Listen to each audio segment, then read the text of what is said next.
Folks, we are live here in Panama City Beach, Florida. It is I, Conrad Cushman from Everything Pro Wrestling, coming to you with Sean Hubbard of the Hubbard Wrestling Weekly Podcast, here to celebrate the era of professional wrestling here tonight. Tonight we will have Sting taking on the Nature Boy, Ric Flair. This is episode 93 of Clash of the Podcast, titled Who Killed WCW Part 1. We are going to try to talk, discuss, and chop up all of these things for the next 4 weeks for you guys. So I know that maybe next week's thumbnail may not have WCW in it, but we'll probably end up talking about it. Also on this episode, we're going to be talking about Clash at the Castle, little preview and predictions, Raw stuff, contract news, whatever you are expecting from this. That is exactly what we are going to give you guys. We don't have a lot of time to waste, so without further ado, I'm going to let Sean hit that line, and then we're going to get right into this. Yes, sir, man. A lot to get into. Let's do it. Let's knock it out the box. Conrad, my brother, drop that thing.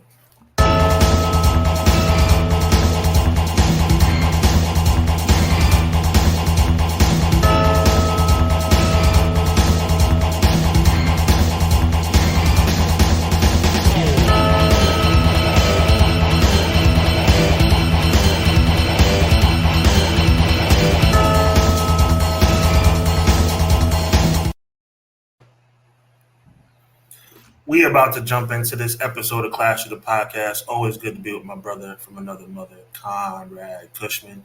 But before we do, I want to take a little bit of a moment to do a little bit of a dedication. I'll be very transparent with you guys. There was a chance that you wouldn't have seen me on this week's episode. There's a chance you wouldn't have seen me on next week's episode. There was a chance you wouldn't see me. Conrad probably would have got a call and a very apologetic letter and email about me bowing out for at least, I don't know, a month, 2 months, however long it would have took, because my mother went through a very tough ordeal. She had neck surgery on Friday, and I kind of kept it to myself. Conrad knew, but not many people knew, and it was a really, really tough, it's been a tough weekend going into the new week. But I'm so thankful to say that my mother was able to come through surgery, thank God, unscathed. Obviously, she's still in recovery, but the surgery was a major success, and she is now in recovery mode. She just moved today, literally today, from ICU into the regular unit, so I'm so thankful for that. So I want to take this time to dedicate this episode of Clash of the Podcast to my mother. Mom, I love you, and I'm so happy that you're still here with us, and so happy that you're getting better. Cosign, brother, cosign. Yes. So let's get down to business. We got to give our shout outs because Joel dropped 2 super chats, so I got to show him some love first. Joel came in, he said it's Monday, which means it's time for Sean and Conrad. Appreciate that, brother. Thank you so much. Sir. And we also have Let's Hear About WCW all show long. I don't think we can do all show long, but we're definitely going to get into some WCW talk. Might even get into some of what's to come tomorrow night on the show. All good, man. All good. Let's get to it. Quills, first one in here. What's up, Conrad? Sean in chat. Your boy, Sir Quills, is back to enjoy my 2 favorite bros, CJ and Hub, for episode 93, the defensive lineman, John Randall edition of Clash of the By God Podcast. Very nice reference. That guy was a bad man. I like that. Dangerous defensive lineman. He makes it known. Yes. NXT Battleground was satisfactory. 7.5 out of 10. Show with a few unnecessary pieces that wasn't needed. Congrats to Kalani Jordan for becoming the first NXT North American champion. She deserves it. Appreciate you, Quills. Thank you. Yes. We're gonna get into NXT and even some New Japan Dominion. Like I said, this is definitely a show that if you like all of pro wrestling, if you like things that happen on the weekly, little everything pro wrestling, little Clash of the Podcast. Branding matters. I see you, Pro Wrestler Shoot. Make sure that you guys are in here for this one. Clown says, "Afternoon, everyone." Afternoon, Clown. Afternoon to you too, my man. How apropos to have the NWO up there. Mike from The Rock. I like the way NXT is going right now. Let's go. The Rock. Talk about Eric B in the chat. I appreciate that.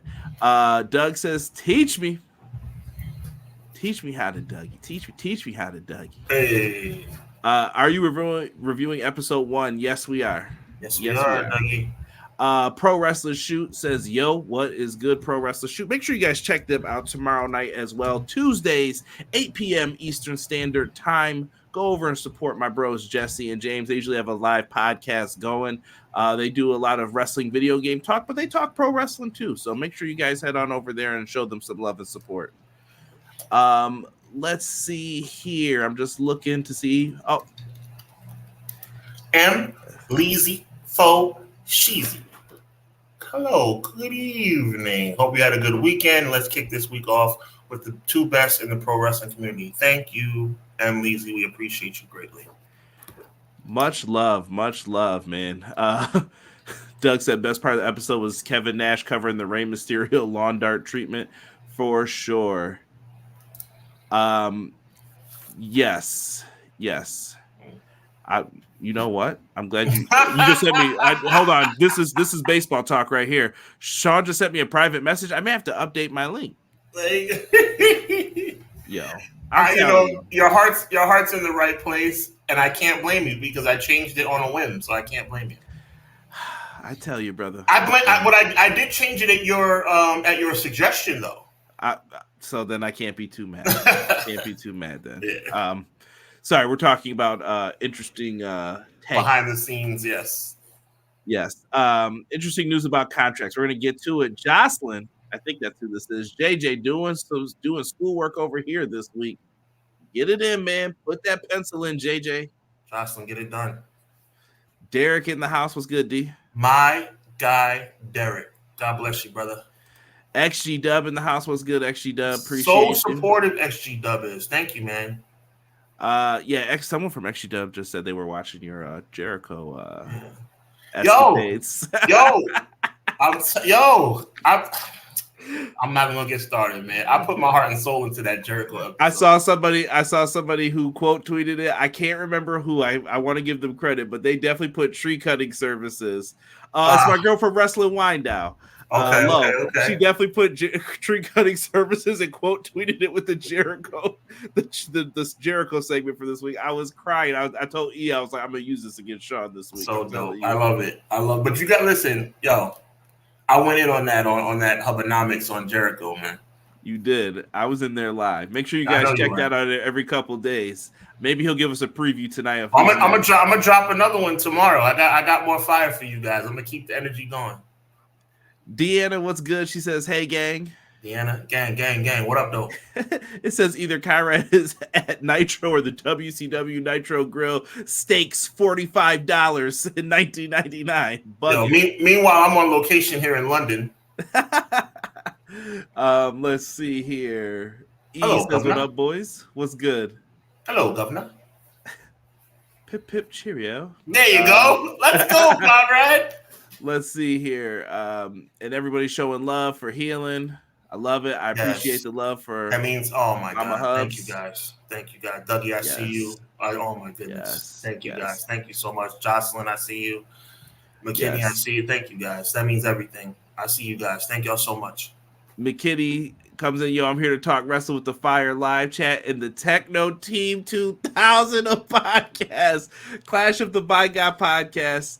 And to let y'all know that the purpose of life is a life of purpose. Oh, I like that. Heart emoji, let's go. McKinney, it's funny you bring up Techno Team 2000. I want to see if you correlate where I'm going to go with this later on. It's going to be in the beginning, too. Shout out to E. Look at E. He's doing better work than me. He out here promoting all of you guys with the quickness. Thank you. He got the socials going up. Make sure you guys check out our Discord, too, here for EPW. Gabe, I see that you have just joined the chat as well. Appreciate and I want to say something else, Conrad. I'm gonna keep it real cat free right now. Real cat free.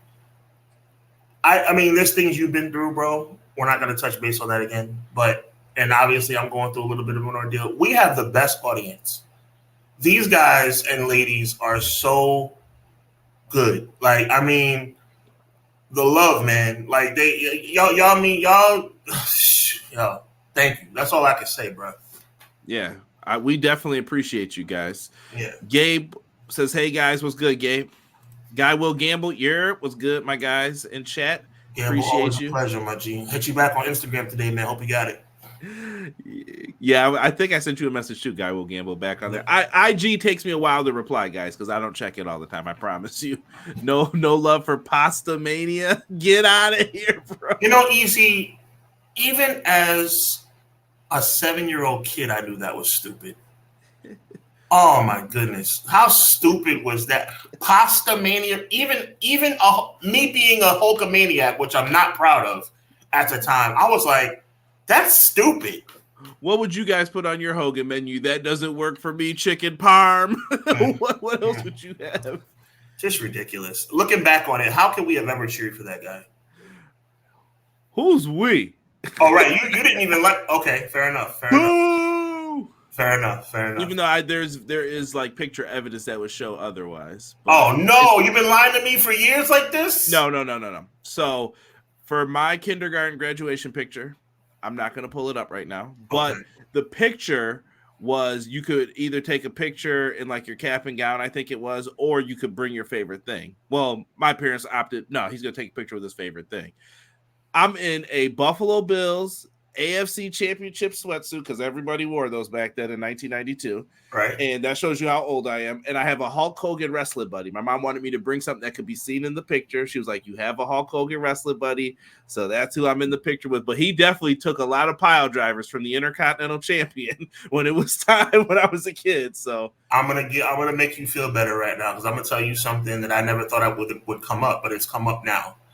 I had a wrestling buddy too, but it wasn't Hogan. Did he hold you up for money? He did at SummerSlam. My mother, who is getting well right now, I love you, Mom, got me the wrong one. And her logic was this. Her logic was pretty solid. I thought, didn't you say it was the champion? Not that champion, Mom. Listen, yo, and you know what? Those are worth a pretty penny now, too. They Looking are. back at it. Man, creative control lasagna. I love it. Yo, appreciate you, Jesse. Appreciate you. Jesse said, make sure, guys, hit a like if you're watching live on YouTube. If you're listening on audio versions on mine or Sean's, please leave a 5-star review. Say some kind words. Like, it helps. And listen to us on your way to work and on your lunch breaks on Spotify too, man. You know what I'm saying? We're putting in work over here. I hope you guys are enjoying the Hubbonomics episodes. I hope you guys are. I like it. It's like a little brief like break away from lunch as long as I can get away. I'm not getting those EPW numbers, but I'm on my way. Man, if you don't cut it out. You don't cut it out. All right, folks. Let's get into the crux of this episode, shall we? Share us on the socials. And I want your thoughts on this too, folks. I'm going to try and pull up some of these comments that are up here. Sean, what do you want to talk about first? Do you want to talk about the actual episode, or Vice has an episode, a story that's out from Dwayne The Rock Johnson's $7 Productions. Hold on, so you guys can see me. Waka Waka Waka. Yeah, they came out with it.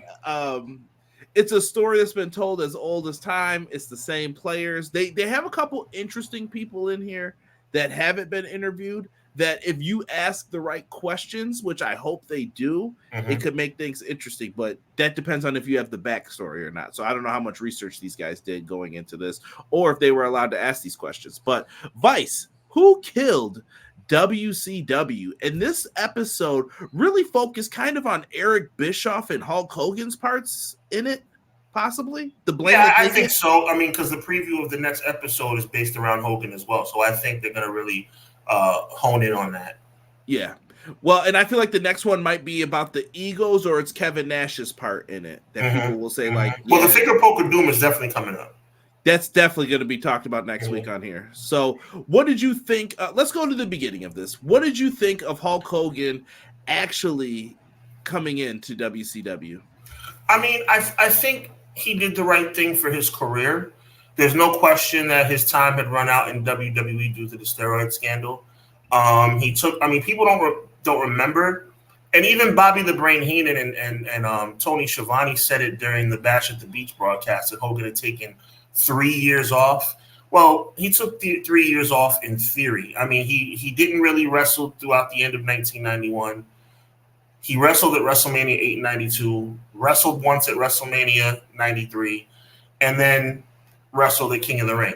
So they kind of embellished that he was out of action for 3 years when it really was just 1.5. But at the end of the day, Hogan was getting stale in WWE. There's no question about that. So him making the jump made sense, and especially for the contract he got. I believe it was 7 or 8 pay-per-views a year, somewhere in that range. I'm sure Nitros were very limited. As he got Nitro, a piece of the pay-per-views. Obviously, he probably had a mega deal as it relates to merchandise as well. So Hogan was doing what he had to do to make sure his pockets were lined, brother. Was it a smart move by Bischoff to recruit him? Of course it was. Hulk Hogan at that time, look, we got to take our minds out of it from 2024. We got to go back to 1994, 30 years ago, ironically. Maybe that's the reason why this documentary came out. Man, don't make me feel old, bro. Yeah, I mean, we were young. We were kids at that time. So thank God we were able to live through it. But for me, Hogan did the right thing for business. It was a smart move on his part, and it was an amazingly smart move for Eric Bischoff. Look, bottom line, Hulk Hogan was the biggest name in the industry. Ric Flair was the best wrestler alive, but Hogan was the biggest name. And you brought in the biggest name. It shifted the momentum from WWE to WCW. But to answer your question directly, a phenomenal move. I mean, if you have a chance to sign Juan Soto, you sign Juan Soto, Yankee fans. Hey, you're not wrong. They went for the gusto. I was more shocked as a kid that it happened. Sure. But it's crazy to think. And I want to go back a little bit, Sean, because a lot of people attribute WCW making money and success to Eric Bischoff. I want to bring up someone's name who doesn't get enough credit, I feel. And for one of the reasons why I feel like I was starting to enjoy WCW a little bit more as a kid, even. He is not popular. I am not a fan of things that this person has said or done. Do you know what I'm going to say? I think I do. Give it to me. Cowboy Bill Watts. No mats. Jumping off the second rope instead of the top rope. Yeah, top rope. Jumping off the top rope was illegal. This dude, like, in theory, ruined it. But it was different enough to where I was like, all right, I'm going to give this a chance. But people would have to do... So basically, he wasn't saying you couldn't do it in matches. You had to be sneaky enough to figure out a way that, well, make sure the ref doesn't see you do it, but you could do one high spot off the top rope. Okay. And Brian Pillman was the guy who usually got that spot. He got to wrestle Jushin Thunder Liger. There was a lot of things that they added in there. Yeah, Hollywood Blondes for life. Well, don't get me started with that fumble either. Oh, wait a minute. Do you hear what you just said? What? That might be a shirt. What? Hollywood Blondes for life. That might be a shirt. Ooh, I wish I had one of the things. Nice. Oh, I'm getting to work on that right away. Go ahead. So think about it like this. Bill Watts, people who, let's just say your favorite performer back then, Johnny B. Bad, we'll just make it up. He's getting $1,000 per night. He went to Johnny B. Bad and all the guys, and he said, "You're not making us any money. Look, we're struggling. You're getting $500. He cut the roster's money in half. People were mad. But where else are you going to go to get television exposure at this time? The territory system is falling off slowly but surely. Right. You got a few out there still. Like you had, I forgot what Cornette was. AWA. Smoky Mountain, maybe. Smoky Mountain was you had a few. Yep. But everything else was just undercut at the time. I think AWA had just... No, I'm wrong. I'm so glad you said that. I was wrong. Smoky Mountain was around. AWA, I think, had fallen off. Yes. Yeah, but you still had those like pop-up ones. What was the one that used to come on like Fox that was the wrestling show with all the old legends? Like I don't know, but I want to say USWA was still around. It was American Wrestling Federation. It had like Michael Hayes and Tito Santana and all them once they like left and they tried to do something. But I'm saying all that to say that he cut it down a lot, though. He made it a lot easier for Eric to save some money after. Eric just needed to come in with an idea. I think Bill Watts was miserable. He didn't like it. He didn't have control. And he wasn't ready for that. He wasn't ready to rub elbows with the executives and stuff in there. And if you believe people, they say that people from Turner didn't like the wrestling stuff. It all depends. And they're probably going to get their own episode of who killed WCW as well. Like they're probably going to be a part of it too. The executives were part of the problem. Did you hear the story about Nitro? I know we're fast forwarding. Eric Bischoff gets put in charge after Bill Watts. and he's put in charge, and they come up with this idea. Well, what do we need, Eric? Ted Turner comes. So what do we need? Ted Turner was extreme. No, we got to pay tribute to him too. Ted Turner was extremely loyal to pro wrestling. He was. But he didn't have to be. He could have said, get him out of here. But he attributes pro wrestling to a part of his major success later on. This dude owned the Braves. If you were to put Conrad Cushman or Sean Hubbard in charge of the fishing channel, right? The fishing channel. We would find a way to put professional wrestling on the fishing channel. There would be some way that we would implement. So, and I say that really silly example to say that Ted Turner did not care what anyone around him thought. Ted Turner was the boss. Ted Turner said, we will have wrestling on Turner, period. And he was ready to do that. And I think he liked that Eric made them competitive. I think Eric fit a role that they were looking for. If you needed to put someone on television for this that wasn't Ted, Eric looks the part. He fits the role, all that stuff.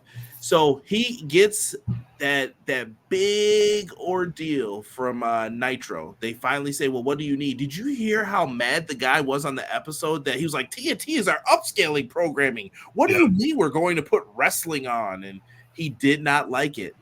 And if there was ever a definition of pushing your figurative chips to the middle of the table, that's what Ted Turner did. I mean, there's a lot of ways, ladies and gentlemen. Chat, let me know if I'm right or wrong. There's a lot of ways, Conrad, that you can upgrade from 6:05 on Saturday night. You could upgrade to 8:05 on Saturday night. You could upgrade to 7:05 or 8:05 on a Friday night. But Ted Turner said, no. We're going to go head-to-head with these guys, and we're going to kick their butt. And another good way to upgrade is 6:05 every Monday when you listen to Clash of the Podcast. Well, there's no upgrading in 6:05 in 2024. We are the standard for 6:05. But in 1994, for a wrestling program, there was a lot of ways to upgrade to 6:05 on a Saturday afternoon. So to go to 8:05 or 8:03 or whatever it was on TNT on Monday, when it was clear that WWE owned Monday nights, look. We all know the end of the story. WCW lost, but Ted Turner is the man forever in my book. He called the shots. That's what worries me in this world today, that I don't know if people are going to call the shots like that. It's all business. There's no personality to it. There's nothing personal about it. It's just, hey, money is money. Sorry, And I just think that's sometimes it's harsh, man. And I'm going to go into some of these comments here. And I want people to know, too, Eric Bischoff changed how pro wrestling is viewed today because of that. What was Raw back then, 94, man? What was Raw? You get a squash match. You might open with like a decent opener, a little back and forth, like a lower card guy versus a mid card guy. You get a squash match in between with the Heartbreak Kid so that you satisfy his ego for the week. And then your main event's going to be The Undertaker versus Damian Demento. Yep. Oh, boy. Yep. And that was it. Dude, Eric Bischoff was bugging. He was putting like Ric Flair versus Macho Man on TV. That's why people started turning the channel. They were like, yo, what? This is why I will always love World Championship Wrestling. People nowadays don't, and I'm not going to go off on a huge tangent, but y'all know me, guys. I got to be me. People get so bent out of shape. Oh, you can't push all your chips to the table. You can't have world title matches on Raw. You can't have star-studded cards on Raw. For a 4-year period, that's all WCW did, and it became must-watch TV. I don't care that the title was on. See, people get all bent out of shape, and people lose focus. You know how they lose focus, Conrad? They lose focus because they think about David Arquette being world champion. They think about Vince Russo being world champion. We're not going to fast forward to 2001. That's not what we're doing right now. We're talking about 95, 96, 97, and into 1998. How can you complain about Ric Flair versus Hulk Hogan on Monday night? How can you complain about the Giant versus Ric Flair? How can you complain about Lex Luger and Sting going up against Harlem Heat? There's nothing to complain about. That is must-see TV. Because, Sean, that's why I thought it was important for us to say what used to be on Raw and what used to be. You don't understand. We were wrestling fans because we were like, dude, I can't wait for the big match that it's culminating to. They made you wait all the time. We had to wait for the ladder match at WrestleMania. They made you wait too long. Sometimes. And then they came in, they were like, speed it up. Yeah, you're right. Absolutely. And they said, listen, we can run these back. We can run Hogan and Flair back. It's going to be just fine. And I was like, there we go. And it made the other company step their game up. I love that Mike said I feel old. I'm going to some comments in here real quick just to mix them in for us. McKinney said, in my opinion, two things knocked off WCW. The infamous don't change the channel because Mick Foley is going to win the title, and that don't work for me, brother. It was a WTF moment, and it ruined it. Agreed. I mean, once again, we want to clarify here on Clash of the Podcast, that was not Tony Schiavone's fault. He was told to say that by Eric Bischoff. That was a big mistake. Big mistake. Yes. And they still did. I don't know if they stopped doing it. Foley won, what was that, the end of 98? Foley won on the final Monday Night Raw of 1998. I just watched something, and I don't know how. I think it was on Twitter or something. I think it was excuse me, X. You're wrong. You're right. No, you're right, because I missed that Raw. You're right. Okay. But I watched where they still didn't stop doing that. They ruined who the higher power was.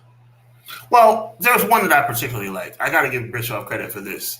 On that show, we got Bob Sparkplug Holly. He's still around. All right, here we go.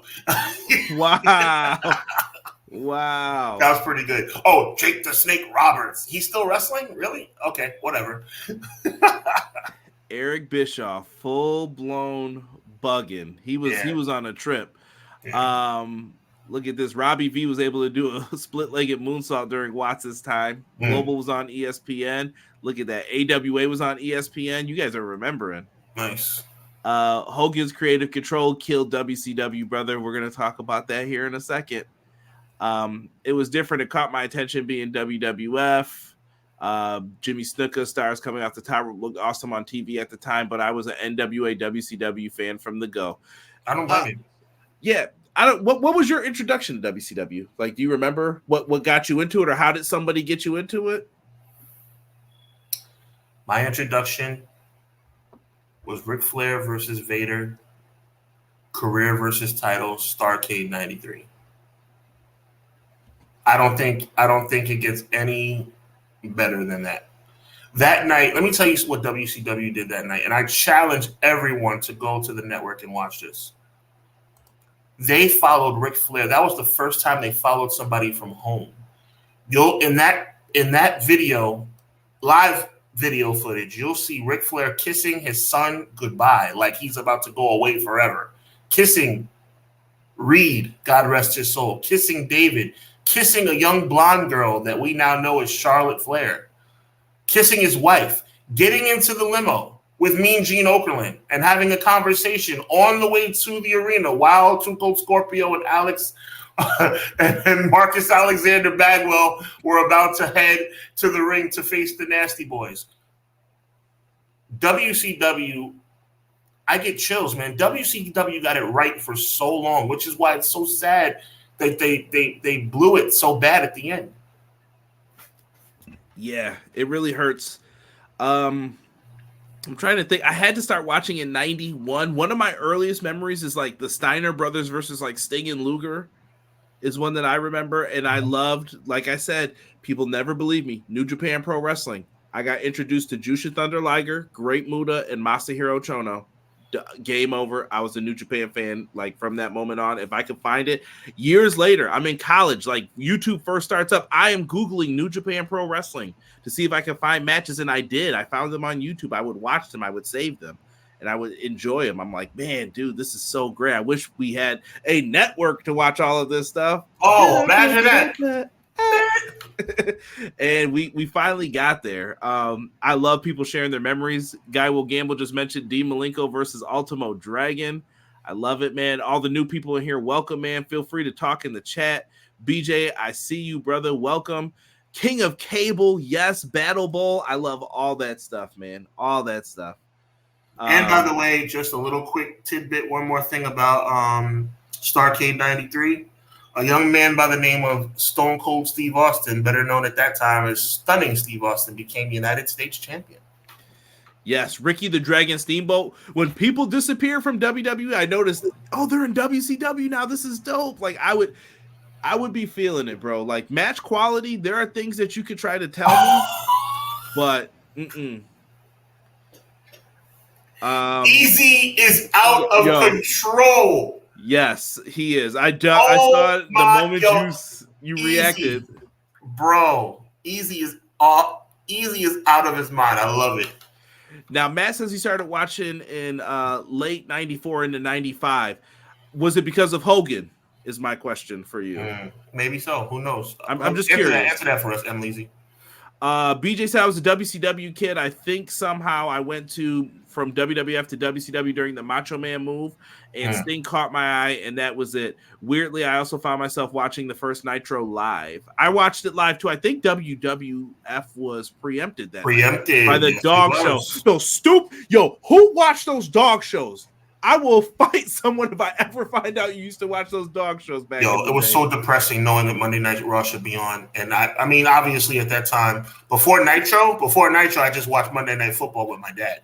For some poodles. I was like, what is like, why are we like, I mean, Nitro got preempted for something that made sense. The NBA playoffs. We can live with that. We're not going to get Raw preempted by a dog show.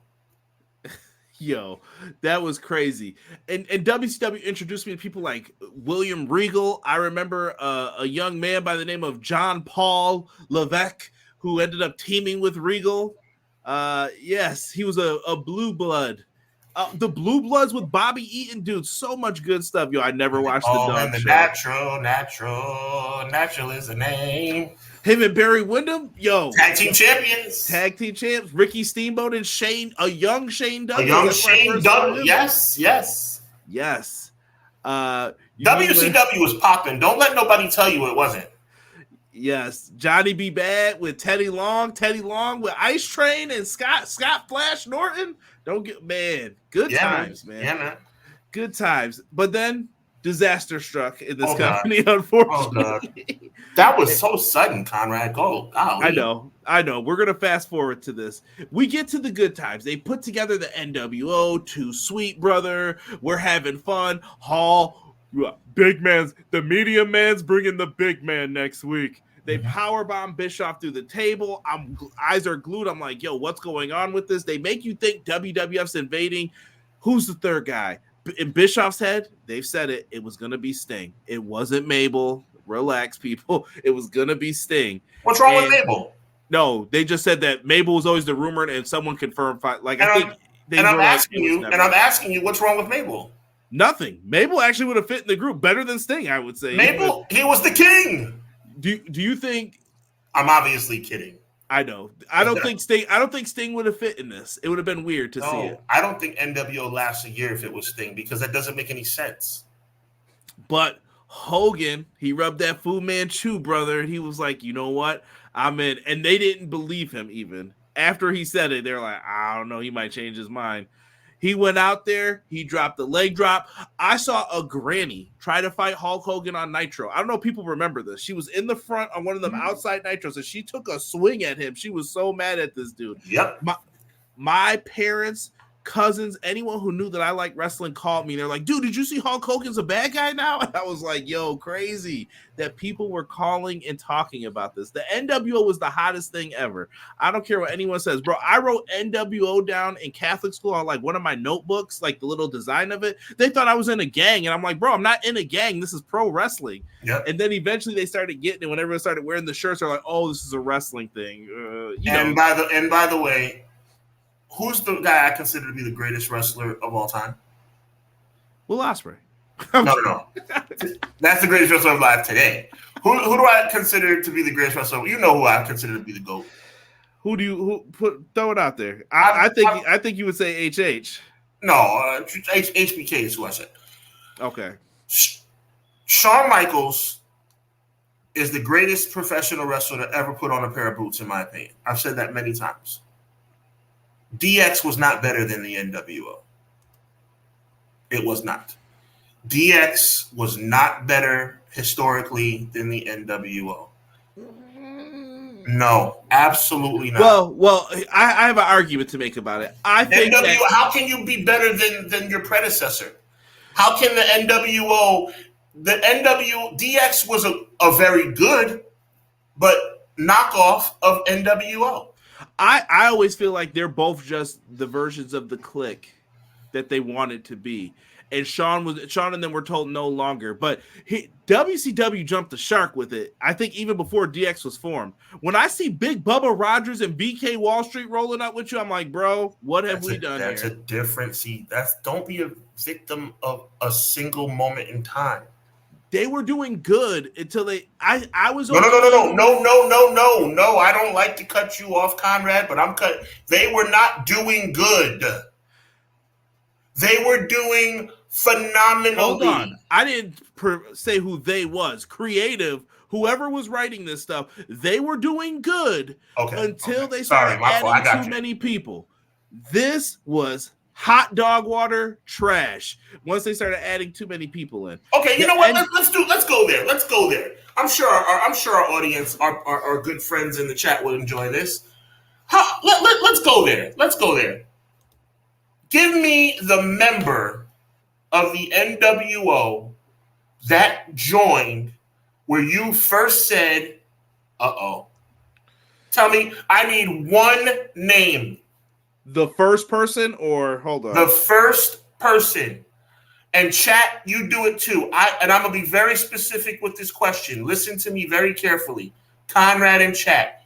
What was the first person to join the NWO that made you, for the first time, say, uh-oh, that kind of sucks? I got it. I got my answer. Go ahead, I'm listening. Michael Wall Street. It was definitely IRS for you? Yes. I'm even giving Vincent the pass because he was at least with the $1 Million Man. I was like, all right, I can roll with that. Okay. But BK Wall Street and then Big Bubba Rogers, yo, we did too much, bro. You did too much here. I thought you were going to say X-Pac, so I'm glad you didn't say X-Pac. No, I like Six. And like I said, I think they're versions of the Clique. That's why he fits. Oh, Mike Feezy says, I like, and Lizzie, I see you, Clown. I see you, BJ. I see you. Mike Feet, Guy Will Gamble, I see you. Mike Feezy says the Giant. He didn't. Here's the thing. He really didn't I haven't heard a lot of people say they didn't like when the Giant joined. He didn't fit. But here's why I give him the pass. He was supposed to be Andre's kid. We're getting into Dungeon of Doom stuff. Like we never talked about this with you guys. He was Andre's kid. Okay, cool. All right, I can let that slide. Six being in, Six made it cool. Six, Hall, and Nash were the cool ones in the group. I don't care what anyone says. Giant can smoke all the cigarettes he wants. He was not cool. I don't care about. He was definitely a cornball. But I love Mike's answer, by the way. Shout out to Mike Feezy. My only reason I disagree is that the Giant, when he turned, was amazing. He tried, man. Tried. No, I'm not talking. Okay, maybe I need to clarify what I said. That's not your fault. That's my fault. Okay. I shouldn't say when he turned. What I mean is the moment he turned, like the single moment when he came down to the ring and beat up the Dungeon of Doom. You don't think that was dope? That was dope. I even thought Ted DiBiase joining was dope because it gave them a reason. But then, like, Eric Bischoff joining, too much, bro. Like, Eric Bischoff joining was awesome. No, it was. But then why did you have $1 Million Man be the guy with the money? Do you get what I'm saying? Like, so he had the money, then you had WCW. Okay. Well, having Bischoff join almost made DiBiase not needed. Right, and that's what I'm saying. That ended up hurting it, but that also explained why they were able to take over the show. Well, we got a lot of good answers in the chat. Mike Feezy obviously said the Giant. Mike Feezy also. Well, you only can pick one, so we got to go with the Giant for Mike Feezy. Guy Will Gamble says Stevie Ray. BJ says Stevie Ray. So you're gonna tell me, guys? Now I'm all about. I have the order too, by the way. Right. Let's go down that in 1 second. But I just want to say to Guy Will Gamble, and I want to say to BJ. I love what you're saying because essentially by you saying Stevie Ray, you think that the NWO was popping for a long time because Stevie Ray didn't join for like 2 years. All right, listen, we're going to play a game. I want to go through this with Sean. Chat, play along if you'd like. I want to just hear thumbs up, thumbs down, NWO member. We're not doing this. Are we doing this? All right, let's get into it. All right, you just tell me if they fit or not. Now, you go from the beginning. We're going to go a lot of thumbs up before we get the thumbs down. All right, let's do it. Hall. Thumbs up. Kevin Nash. Thumbs way up. Thumbs to the sky for Scott Hall. Thumbs up for Kevin Nash. Hollywood Hulk Hogan. Of course, that's a thumbs up. Trillionaire Ted. I like DiBiase. Thumbs up. The Giant. Thumbs up. Six. Thumbs up. Fake NWO Sting. Thumbs up because of what they were trying to do to make it seem like it was the real Sting. I'm cool with that. Okay. Vincent. Thumbs up because, like you said, he was with DiBiase. Miss Elizabeth. Thumbs way up. That was awesome. I loved it. I loved that. That was the other thing WCW wasn't afraid to do. Turn Elizabeth, put her with Flair. Turn Elizabeth, put her in the NWO. Now, let's put it on pause for 2.5 seconds, and I want you to count how many members that is so far. That is 6, 7, 8, 9. We're at 9 members. All right. That's a big number, 9. Right. Now go ahead. Right. This is the ministry filling up the ring. Eric Bischoff. Eric Bischoff, to me, is a thumbs up. I know you disagree. No, he's okay. I just don't like that it watered down Ted, and I'm like, yes, it did nullify DiBiase, yes. But that's still 10. That's 10. This one, some people said they hated, but I was with it. Buff Bagwell. I like Buff Bagwell in the NWO. Thumbs up. Michael Wall Street. Okay, now we are 11 guys in. Thumbs down for VK Wall Street. Yes. Hold on. I feel like I got to hit the Buff Daddy dance one time.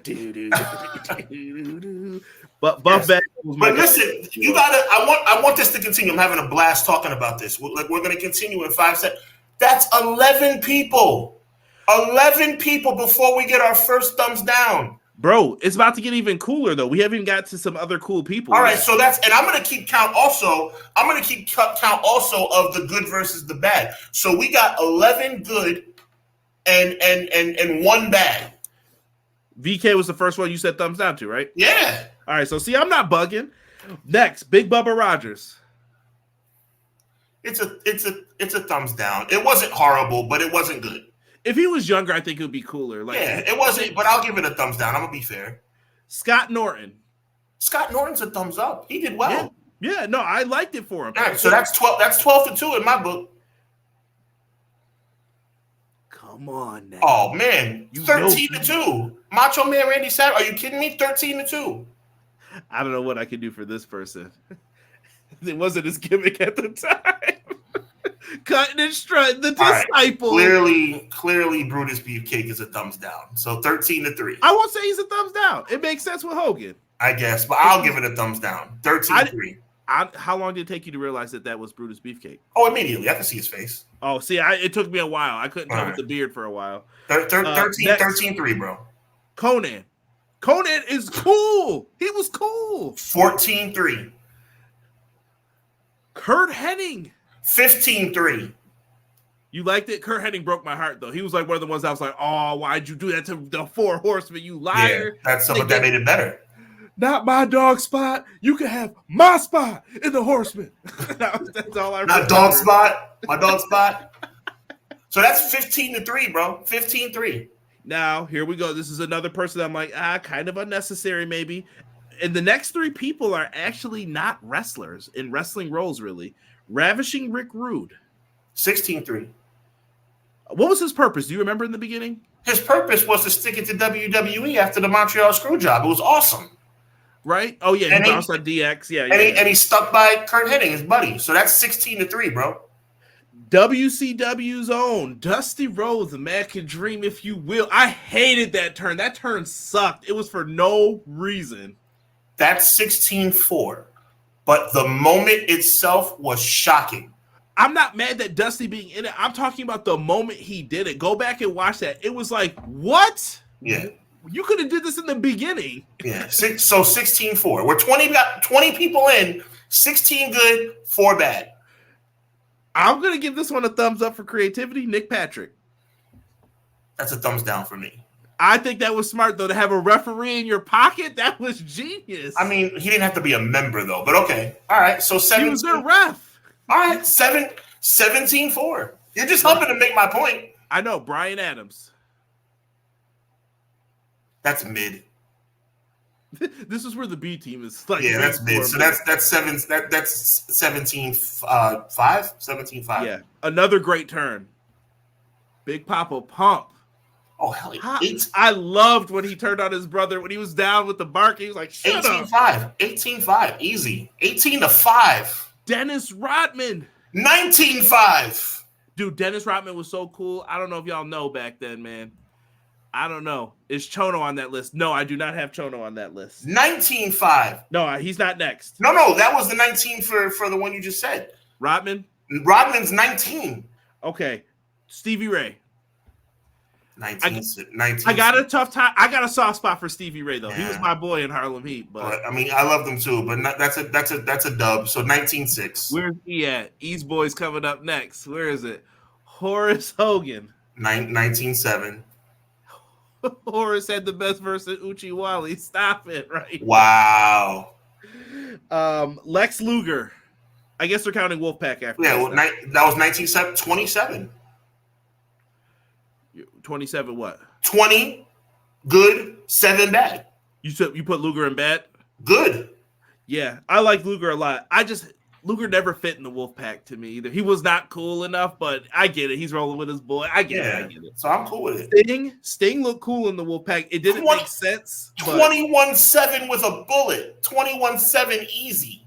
Yo, this is ridiculous. Disco Inferno. This is when I knew it was time. Well, you know what I'm going to say. 22-7. Disco was my man. No, all jokes aside. 21-8. 21-8. And I don't even know if he became official because he was like the other dude who used to roll with him all the time, Louis Spicolli. Like, he wasn't really in, but I hate to give him a L because he's not with us anymore. God rest his soul. David Flair. Oh, that's a dub. 21-10. Bret Hart. 22-10. I don't know how I felt about putting him in. Some of these people, you know what I mean? Like, it story-wise. Yeah, I hear you, but it's still 22-10. Jeff Jarrett. Now we're in NWO 2000 territory. 22-11. You didn't like Jarrett in? Not much, no. The NWO platinum guitars. I mean, it didn't work for me. But I understood. It could have worked if Bret didn't get hurt. Harris Brothers. Oh, that's 22. What was I up to? 22-10? Twin them up, too. Double up that on this. Oh, that's 22. That's 22-12. With DX, I thought less was more, Sean. All right, so here we go. 22-12, I said? Yeah.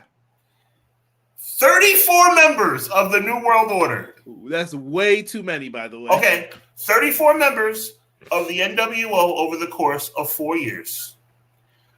Out of those 34 members, we enjoyed 22 of them. Now, let's go down the short parameter of DX. HBK thumbs up, Triple H thumbs up, China thumbs up, Road Dogg thumbs up, Billy Gunn thumbs up, X-Pac thumbs up. Okay, all 6 members are cool. But can you give them the nod? You just named 34 people over 4 years, and we agree that 22 of them were freaking awesome. I think that the NWO has a bigger impact on the business. If I was listing the factions out, NWO is better. I'm saying no. So it depends on how we're talking. If you're like, yo, let's look at it in totality, I'd be like, Sean, went on way too long. Should have definitely cut it off. But if we look at like just the beginning, when they were cool, when they were when the flyers were coming down at Nitro, yo, NW, there was nothing, yo, NWO. And by the way, it really is 23. Horseman, NWO. It really is 23-12 and actually 24-12 because Masahiro Chono joined the NWO. Muda? And Great Muda joined the NWO. So to me, it's not even close. But I respect, look, I get it. The Disciple was booty. Dennis Rodman fit so well in wrestling at that time, Gabe. That is a fact. Kevin Sullivan was a wrestling genius. Chat, plain and simple. Put it up on the screen. Who is better historically, NWO or D-Generation X? Give it to us. Jeff Jarrett was a better leader than Hogan was when Starrcade was done. I might be alone in that, but I'm going to stand on it. Woo! Oh, boy. That's a hot take. Jarrett and Hogan both found a way to always have a job, though, and they needed it. Black and Silver, baby, the X Factor of WCW. That was rough. Chono joined in June of '98. Yeah, but I think they're going to count him as NWO Japan. You know how they had him over there. They kind of kept him separate, but Entertain's not wrong. Don't forget Hornswoggle and DX. Yeah, that brings. Oh yeah, that's right. That brings it down. That brings it down a little bit. Them joke. Wait, no, they super kicked him out. I don't think he was actually a member though. Actually, Jim Neidhart was a member of DX as well. No, he got sucked. He was. He got beat up right after. Look, he was DX for a night. I know that. That's how they wrote him off. Have the Harris brothers ever done anything? They choked up Shawn Michaels against the wall once. I have a request by our friend Joel. All right, you ready? Here we go. I have a special request by your friend, or our friend Joel. And it goes a little something like this. NWO. Brian Adams on his way to the ring right now on Thunder. All right, that's the NWO B team entrance. That was from our guy Joel. Vincent's going to fill in for Scott Norton tonight, who has obligations in Japan.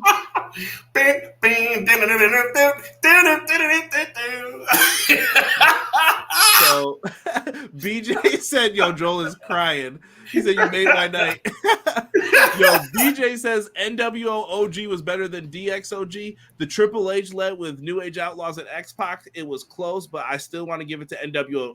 I think NWO's impact is great because even DX might have been influenced by the NWO at the end of the day. Sean's not wrong about this. Yo. And Conrad's not wrong either. Look, DX didn't even get a fair shake, in my opinion. You know why? Only reason I'm giving the nod to NWO is because we never got a chance to see what it should have been.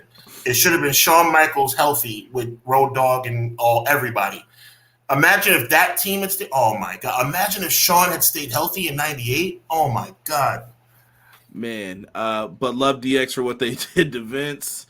The Jobber theme was great, yo. People love it, Sean. Thank you. So let's go to Starrcade real quick. Yes, sir. I got to shout out Jesse for reminding me of this. Conrad Thompson went off. Have you ever heard this rant against Eric Bischoff? I certainly have. Dude, shout out to Conrad Thompson for making sure Eric Bischoff was held accountable. This is a real-time photo from this. I don't know who took these. I apologize if it was you. Credit to you. You can write it in the comments. I'll pin it, whatever. But this was the biggest matchup you could do. For a year, Sting sitting in the rafters, not talking. He wouldn't say a word. He came down. They're going to do the big match. He accepts. Starrcade 97. It's finally going to happen. Sting and Hogan. We're here, Sean. This is the climax of what we've been watching on WCW television. I mean, and it was so well done going into that night. They had us. They had the money in their hands. People ordered it. People were excited about this. Yep. And we get to it. They get to the building that day. Eric Bischoff and Hulk Hogan, if rumors are to be believed, Sting's head wasn't in the game. And a quick pause button. Anybody in their right mind would think that Sting should go over. Everybody in their right mind. Even back then, we knew Sting's winning the title tonight. Exactly. So here's Sting, right? He shows up. They're like, he's not tan. He's not in the right frame of mind. Whatever that may be. I know that he said he was dealing with something personal. I'm not even going to get into any of that. Mm-hmm. The finish is supposed to be Hogan leg drops him. Nick Patrick, who's in the NWO, goes 1, 2, 3 really fast. And Sting kicks out at the last second of the 3, which would have been the 2 count. And there's all this catastrophe. Bret Hart, who's coming off the Montreal screw job, the biggest thing in history, punches Nick Patrick out and says, it's not going to end like this. I'm going to get in the ring and officiate it. He makes sure Sting wins. Boom. Everybody, we go off the air. Every babyface holds Sting up, who's going to join the NWO in 8 months. And they're all in there like, yeah, Sting's the guy, right? Yo, Conrad, you're terrible. Yo, I think the Giant was in the ring with them. He was. What? And he joined the NWO twice. Yo, don't. 3 times. Yo, 3 don't even get me times. started. Idiots. Anyway, they go in here, bro, and they do it. Sting leaves with the title. Nick Patrick didn't fast count, bro. He slow counted it. He said he heard 3 different versions of what was supposed to happen. Sting told him the right version. Hogan and Bischoff were all weird about it. Yeah, brother. Nice and slow on that 3. Nice and slow. Why would you say that? And then do you remember the announcers playing it up even the nights after? Like, it was a fast count. No, it wasn't. I mean, it was supposed to look.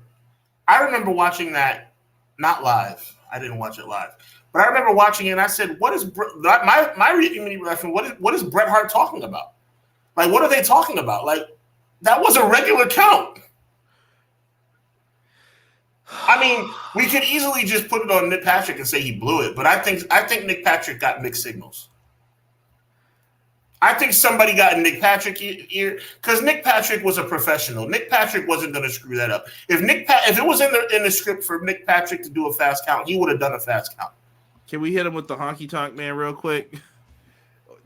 This is from Conrad Thompson. You fired Honky Tonk Man because he didn't want to do a job for Johnny B. Bad. You fired Jacqueline because she didn't want to do a job for Miss Elizabeth on the biggest night in your professional wrestling history, in your company. The referee screws up the biggest finish of all time and you didn't fire him?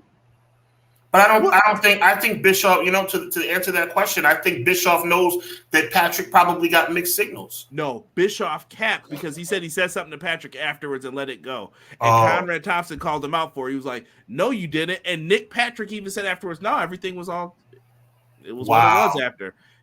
Nobody ever spoke to anybody. This was a setup. I think this was a hit piece, in my opinion, on Sting. And Sting knew it. I don't care what anybody says. And Hogan's contract was already confirmed, Eric Bischoff said. What would he need to do that for? And I'm like, bro, so he can work with the top guy and then get another big contract when it's time later. This is still pro wrestling. Hint, whatchamacallit, by the way, Scott Hall got screwed out of his title shot because Hogan ended up running it back with Sting in February. Yep. He never got his match at Super Brawl from World War III because Scott Hall won that. Just insane, bro. I just don't know what to say, man. You know what I thought of just now? What? Triple H is the new age Hulk Hogan. You're just getting to this? I know. I'm a little late to the party. WrestleMania 19. Yeah. All the same Triple game. H is the modern day Hulk. I'm sorry. I'm just jumping on that bandwagon right now. Maybe I just didn't pick up. That's exactly what it is. Triple H is Hogan 2.0. Dude, where's the script? Who's going over, ripping it up in front of them? Yeah. And then going to get it changed? Come on, bro. The difference was Hogan had the creative control. And Triple H was sleeping with the boss's daughter. No comment on that. Well, no, that's a fact. I mean, that's a fact. That's not hyperbole. That's a fact. I know. I was going to leave her out of it. I'm not going to say anything vulgar about Stephanie McMahon and their relationship, but that's not my business, and I wouldn't disrespect a human being like that. And he got to be in those rooms because of the same men we were just talking about. Yeah. DX, NWO. That's why he was in those rooms. It's just a fact of life.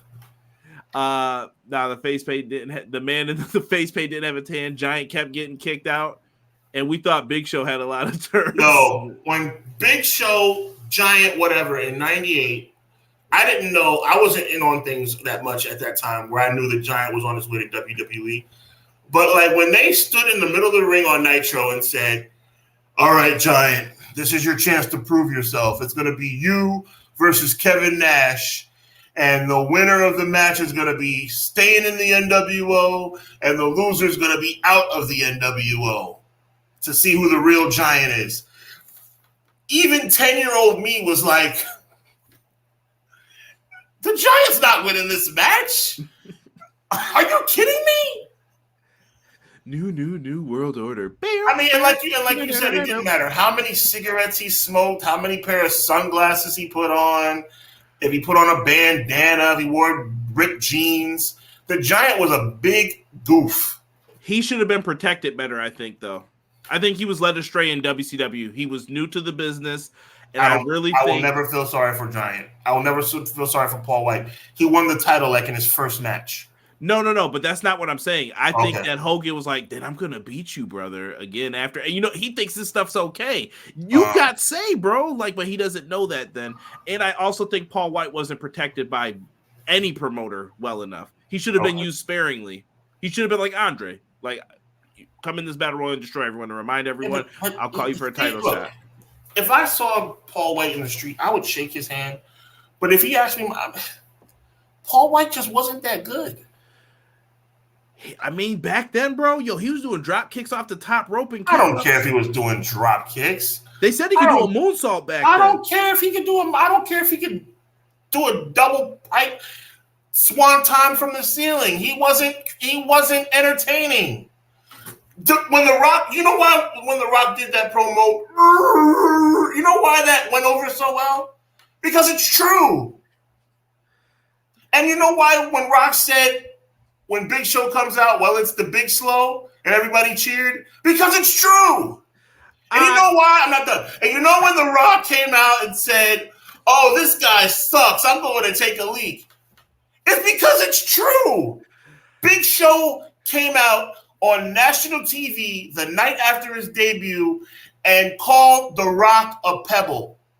That was his big comeback. When The Rock hit him with the 1-2 Rudy Poo candy ass, Know Your Road Boulevard, Jabroni Drive, The Rock's Big Show said, Paul White said, you know what would be a good comeback? If I call him a pebble, because a pebble is smaller than a rock. A pebble's a baby rock, Vince. Maybe that's a good way to make him feel small. What a freaking moron. Bro, anyone who went against The Rock back then was getting cooked on the mic. You cannot Bro, Billy Gunn got ruined by The Rock and Edge in 2 promos. I don't care what anybody says. Bob, my name's Billy. It doesn't matter. Like, forever. I was like, done. Do not put this guy in the main event again. Like, it's done. It's over. But see, I felt bad for Billy Gunn because Billy Gunn was really good. He was. He didn't have the mic skills really to compete with that. And by the way, if you're not in DX anymore, you shouldn't be saying "suck it." 100%. Like, take it easy. I just like I said, I have a soft spot for Paul White. Like, I think he could have been treated better. Also, one of my favorite. Treated better. No, could have been treated better. What does that even mean? Jey Uso can't win a world title to save his life, and they gave this big goof a world title in his first match against the biggest star in the business. But, Sean, what I'm saying is he could have been special. He didn't have to. He wasn't special? He could have been more special than he was.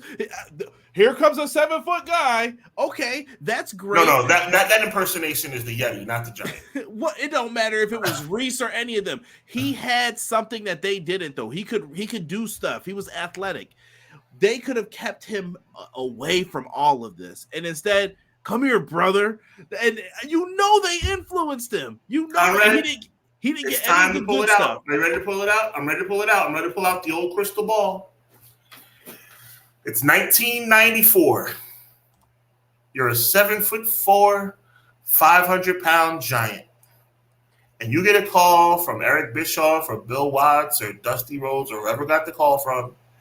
And in that crystal ball, it says, Paul, you are going to be the WCW champion. You are going to be the WWE champion. You are going to be the ECW champion. And you are going to have a 20-year career. Do you sign up for that? Of course. Then there's nothing. Paul White has nothing to complain about. What I'm saying is you could have made more money with him. He could have been more valuable than. I don't know. Okay, I respect your opinion. I think so. I respect your opinion. I don't think you could have. Can I say this? Can I say this? Out of all those title reigns, which one actually meant the most? When he beat Triple H in '99. I don't think so. I don't think that was the one that meant the most. Unless you're like, oh, the WWF title meant the most. I think the Giant title reign meant the most. It might even been after he beat Flair, but the Dungeon of Doom Giant one meant the most. He was obviously on top. He actually had people that he could have worked with, and they actually valued him. In WWE, bro, Boss Man is not a suitable person to be challenging you for the time. I was like, Boss Man was a means to an end, bro. No, it was a storyline. But the moment I saw Triple H versus Big Show on Raw, I'm like, it's over, bro. It's over. He's getting pedigreed tonight. I knew it, but let's not go in there. We'll leave Giant in the past. We'll dedicate Who Killed the Giant when they do that on Vice. Yeah, Pro Wrestling says, don't be disrespectful towards Captain Insano. Rock killed everyone. Nah, Conrad, Tony Khan booking Paul White perfectly. Yeah, he's special at least when he comes out. He just doesn't look as good now, but don't use him all the time. Rock and Stone Cold with the best on the mic. Spitting all over the microphone like a buffoon. What a loser that guy was. The more I think about him, the more he sucks. Speaking of sucking, here we are. They blew their biggest angle of all time. I don't know what else to tell you. I don't know when the wheels fell off for you guys, but me and Sean are going to be back next week to talk about part 2 when it comes to this. It's a sad day, man. That's all I can say. You know what? Sting deserved better. Wrestling deserved better. Because you got to understand, Sting, that was not his first world title reign, but it would have been his most significant. And it got ruined. It got severely tainted that night on a night that was supposed to probably put WCW into the stratosphere. Now, they did win another 50-something weeks in a row in the ratings. So that wasn't the demise of WCW. That's not what killed WCW, but it certainly didn't help. 100%. One day I may have to ask these guys if it was NWO and WWE or NWO 2000. We may have to have a battle. Who's the worst? Let's go through this other stuff here real quick. Let's talk NXT Battlegrounds. That happened last night, man. Did you see the show, Sean? Did you catch it? I saw Sexy Red. Oh, don't get me started. You know, Sexy Red, look, is she my cup of tea? No, but I love how hip hop is being implemented into the industry right now. HBK, I've said it before. HBK is a brother. You can't tell me any different. HBK is a brother. Anyway, her point of being there really doesn't make any sense, but it's dope. It's hip hop. It's wrestling. I love when they're put together. But to keep it serious, the show was pretty good. You enjoyed this. I did. I thought Battleground was not a bad show, with the exception of Gallows and Anderson. I did not really enjoy this show fully. Not fully. I think the problem is NXT is such at a high level to me that I think of Black and Gold. I was looking at everything else. I'm like, where does this rank? And I'm like, it's on the lower half of NXT shows. Oh, well, yeah, you can't compare it to Black and Gold. Black and Gold is the standard. And also, we talked last night, I'm disgusted with the ending of the Jordan Grace versus Perez match. I thought they missed out on a big opportunity. Let's go through this real quick. Kalani Jordan is the new NXT North American Women's Champion, first crown ever for it. I thought she deserved it. I picked Parker to win, but good for Kalani Jordan. I'm not mad. She is a talented professional wrestler. I must be honest with you.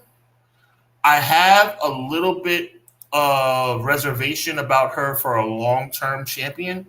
But let's see how it plays out. She won. I have no problem with her winning. I have no problem with anybody in that group winning. Even if Mi Chin, as an alumnus coming back to NXT winning wouldn't have bothered me. I'm just gonna follow this poster and just try to jump up to these matches. The triple threat match, Oba Femi, that dude's gonna be a problem. I think once they get their hands on him on the main roster, he's really, really good. Wes Lee, I thought he did tremendous, and Joe Coffey. I thought they had a good triple threat. That was probably my favorite match of the night. When I saw Oba Femi, I saw and this is no knock to Mark Henry. Mark Henry's a phenomenal athlete, but just imagine an even more in shape Mark Henry. Yeah, Oba Femi. I mean, dude is a monster. He's just something else. And I'm gonna say this on behalf of the black folks for the podcast. This is a good representation of someone. Yes. Like, he is no nonsense. He is serious, and he is going to powerbomb you. Like, he's not dancing around. Yeah, exactly. Yeah, it's refreshing to see a different character like that for NXT. Well said. Lola Vice and Shayna Baszler, they had like it was an underground match. I thought maybe they should have busted out like an MMA cage if they were going to do this style of fight, or maybe shoot it, shoot fight. Like, I don't know. This was kind of weird to me, parts of it. Terrible. I hate when WWE does this. I hated it, Riddle versus whoever. I hate it. And hate is a very strong word. MMA is a serious sport. MMA is a sport for killers, figuratively, of course. You cannot, we're all adults here, right? You cannot stage an MMA fight. It comes across super fugazi. I am not satisfied. You could tell they were pulling their punches. You can tell they were coming up short on kicks. It was not entertaining. It was very contrived. I did not like it at all. I didn't like the finish either, where like the ref jumped in and she was covering herself. So yeah. If it was real MMA, the fight would have continued. Yeah. They were better off going for a tap out or something. I don't know. That didn't come off too well. And by the way, after that major breakdown of that match and my major discontent with Grace versus Perez, you guys might be saying, didn't you say you liked the show? Well, the ladder match was awesome. The triple threat was awesome. Now we have Vice, and Baszler, which I did not like, and we'll get down to the rest of the card. Well, I'm sure that your next match is the other one, the tag match here with the Good Brothers versus Axiom and Nathan Frazier. Yes. I mean, at this point, I just think they're trying to figure out what to do with the OC. I think the OC, this will be their last contract in WWE. When it expires, I don't know. The team that was supposed to win won. Gallows and Anderson, I have so much respect for them, but their best days are far behind them. They've been cruising for a long time, and I think their final best years were wasted. Just going in between companies, and maybe it was that Impact will be their last like great run where people are like, what did they do? Yes, sir. But it's a wrap, Rizzy. Axiom and Nathan Frazier are amazing. I don't know what else to say about them. They're impressive. I'll leave it at that. Perez and a nice way to get them a win on pay-per-view. Yeah. Wow, you can feature your tag team champions on the PLE. Interesting. Right? Roxanne Perez and Jordan Grace here. I'm sad that they didn't have. I would have pulled the trigger and gave it to Jordan Grace. I think I told you that. I told everybody that in private.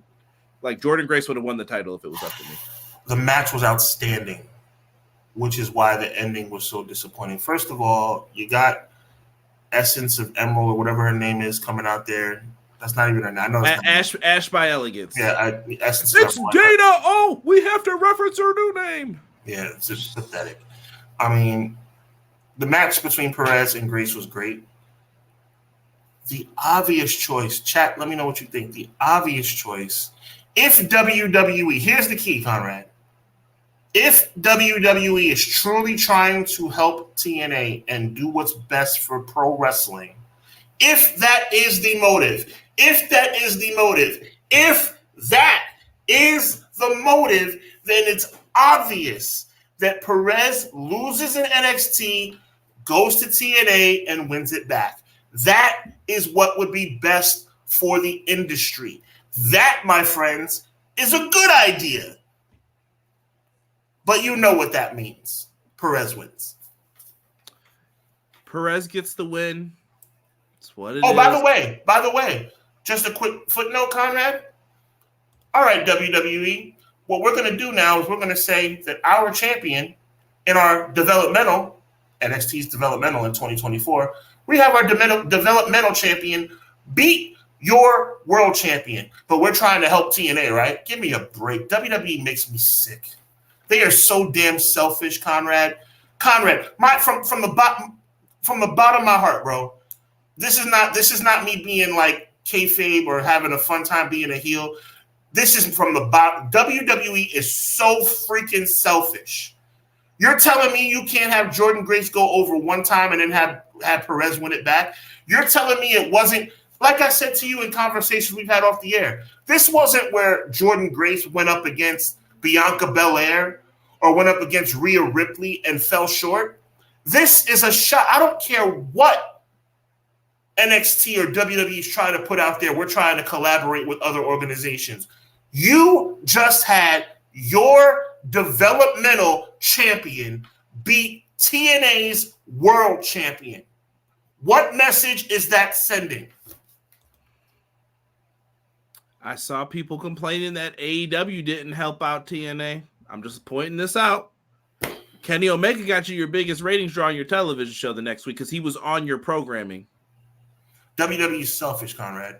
I know, but remember how people dogged AEW? They're just using TNA. What are you getting from this?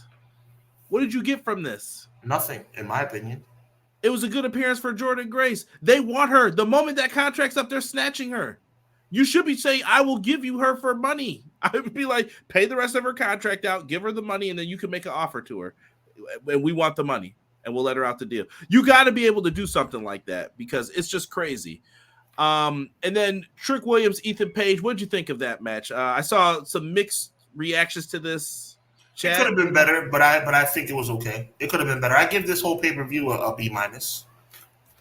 Okay, I went C+ for it. Like, if you ask me, this might be, I think I ranked it in, like, this might be the second worst NXT, like, PLE for me.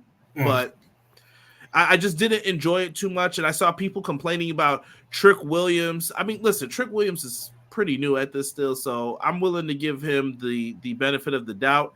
I think he was supposed to face Noam Dar, and then this Ethan Page thing got sprung on him. Yeah. Ethan Page is brand new to the system. His first match is the main event of a pay-per-view. Okay. I mean, if you feel that strong about him, I don't know how long you plan on having him down here, but he took the L. And I'm just looking at this program, man, and I don't know, Sean. Like, what are we doing, bro? What are we doing? Man. It's selfish. It makes no sense. It's one of those things you just look back and say, Battleground was kind of like a cluster. I think that they had good in-ring talent and good in-ring action, which is why it got bumped up a little bit for me. But the main event was like, okay. Perez and Jordynne Grace, as far as from bell to bell, was amazing. It's just the ending was terrible. And the ladder match was awesome. And I like the triple threat for the North American title as well. And as you said, TNA is going to have Against All Odds. It's going to be on Triller TV Friday, June 14th, if you guys are interested in ordering it. I don't understand why they have Jordynne Grace is doing an open challenge on that show. Anybody could have jumped in there and did this then. What are we doing? Yeah, why wouldn't Jordynne Grace be champion of the NXT at that? I mean, I wouldn't even have been mad if Perez won it back. What is this, 5 days, 6 days later? Yeah. It would have been she could have won it right back. I mean, that's collaboration. That's what collaboration should be all about. Dude, but you could have done that. I don't know. That's just me, man. I would have gave them something for this because now what are they going to send? Tatum Paxley over there and she's going to beat her? Like, if she beats her for that title, what are we doing? Guy Will Gamble says Roxanne Perez accepts the challenge and loses at Against All Odds. That would have made sense if she had lost at NXT. I think it should have been Perez loses at NXT. Jordynne Grace does her open challenge. Perez wins it back at Against All Odds. For the short term, if it's for TV purposes, even if I could have done it, I would have had Grace win.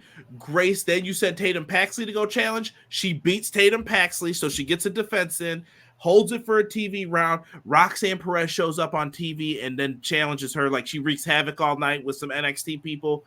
Boom, she wins the belt back. Exactly. Done. That's simple. It doesn't have to be all convoluted and complicated, but that's just me talking. For this show, once again, here's the matches that are lined up for it real quick. TNA Championship, Moose is going to defend against Matt Hardy. This is in Chicago. Jordynne Grace is going to defend in an open challenge like I had mentioned before. The System are defending their tag titles against Nick Nemeth, basically. I don't care. I'm sorry. I had to say that. Ali, who has probably been one of their... I'm not a fan of Ryan Nemeth. He talked mess to Punk, and then when Punk approached him, he was like, I didn't say that. I didn't say anything. Now Punk's gone. Oh, softest man alive. Softest. You didn't say it to his face, so you're a chump, bro. Done with you. Worse than a chump, actually. Worse than a chump. Yeah, I would say something worse, but we're on air and being respectful. Ali, Trent Seven. Ali's been great, I think, with this new gimmick, the presidential role, the politician. I like it.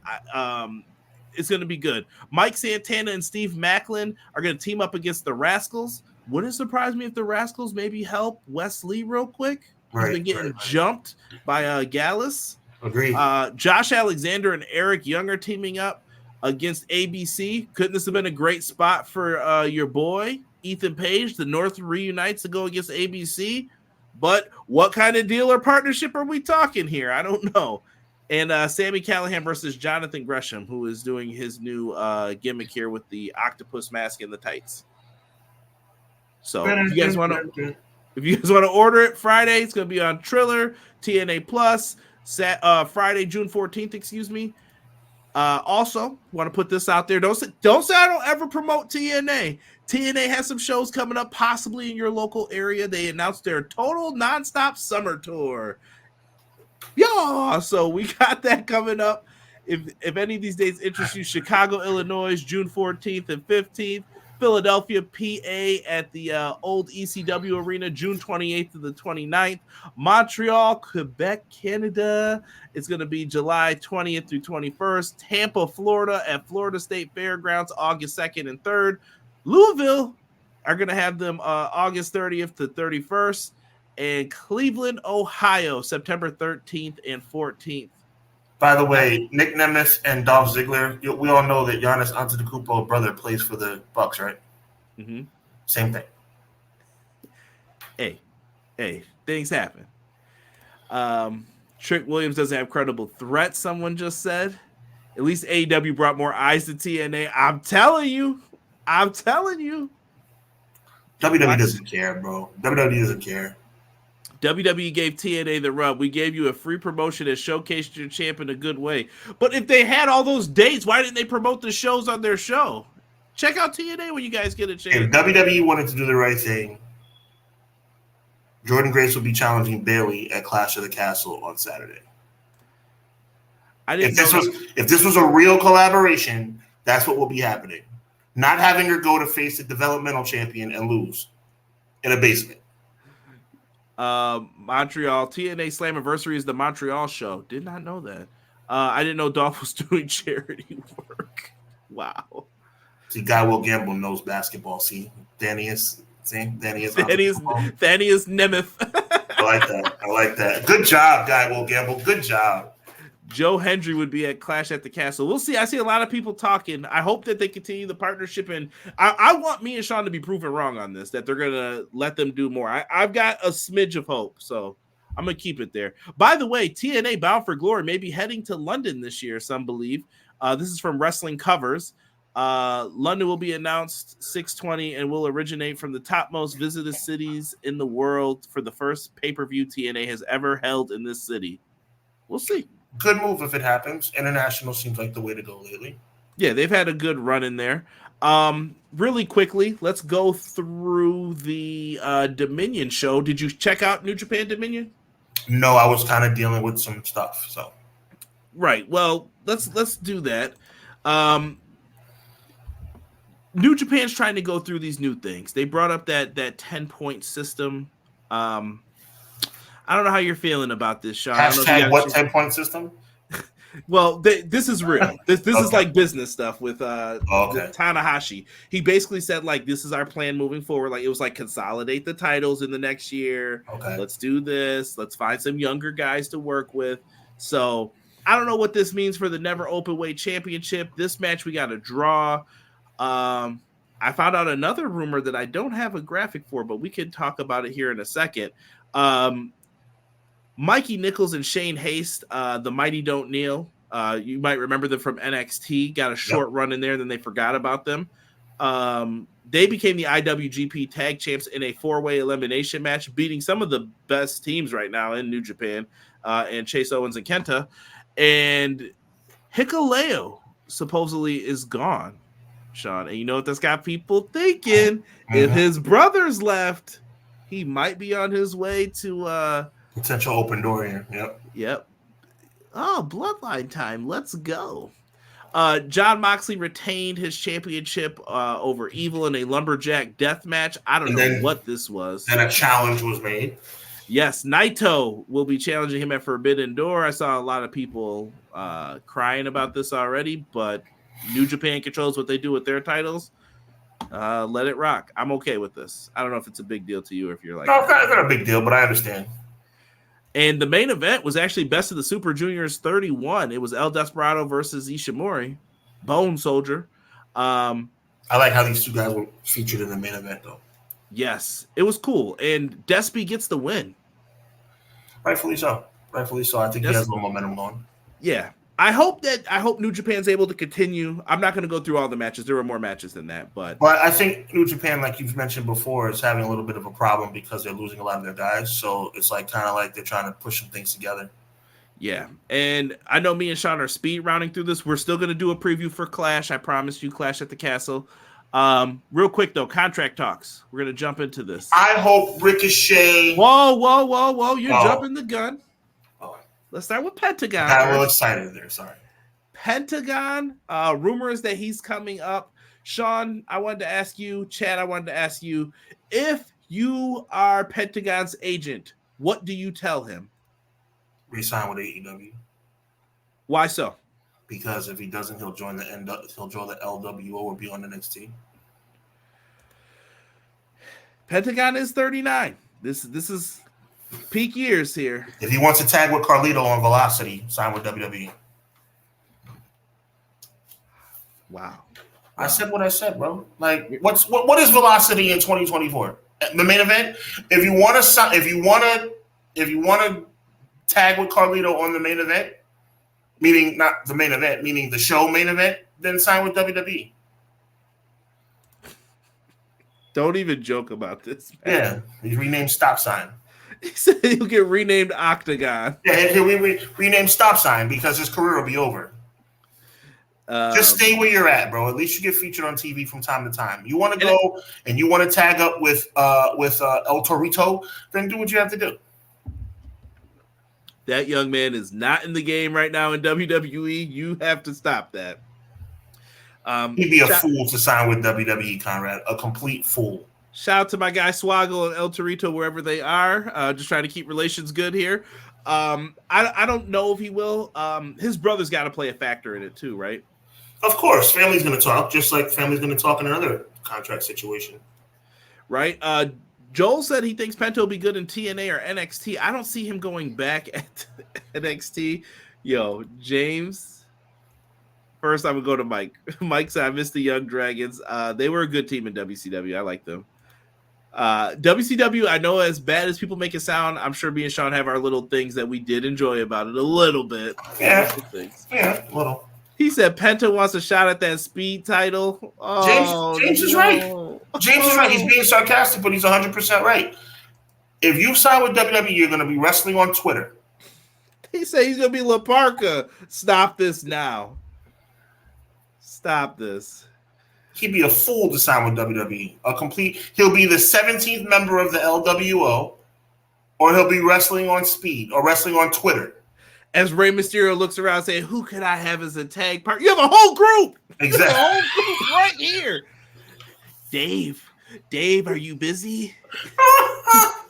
I need you. Bro. Oh my God, that was so right terrible. There. Like he's like, who can I team with in WrestleMania?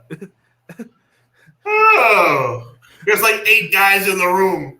Arn Anderson told me to go get Andrade. And I'm like, what is this, bro? McKinney says New Japan is like WWE. After all the golden era guys left for WCW, they're building from the ground floor, so it should be fun to watch them grow. Yes, it is. I was also there though for the rough eras of New Japan, sir. It's a bumpy ride. So yeah, there's some roadblocks on that road. Quills agrees. Penta's going right to the LWO if he gets to WWE. Quilly, I'm saying, bro.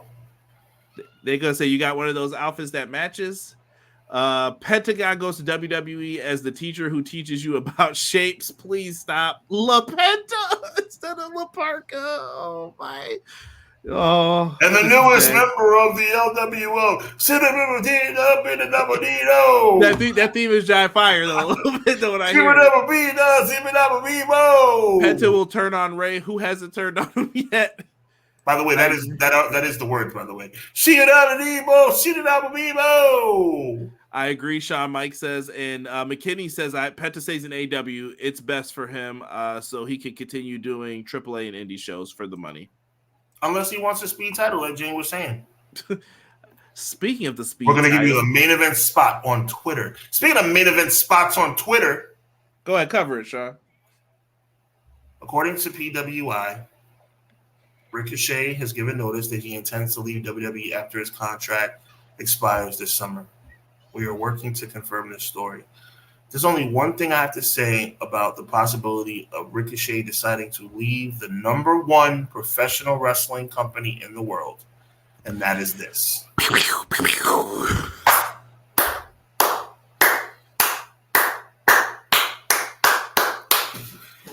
The way they've treated that man has been nothing short of disgraceful.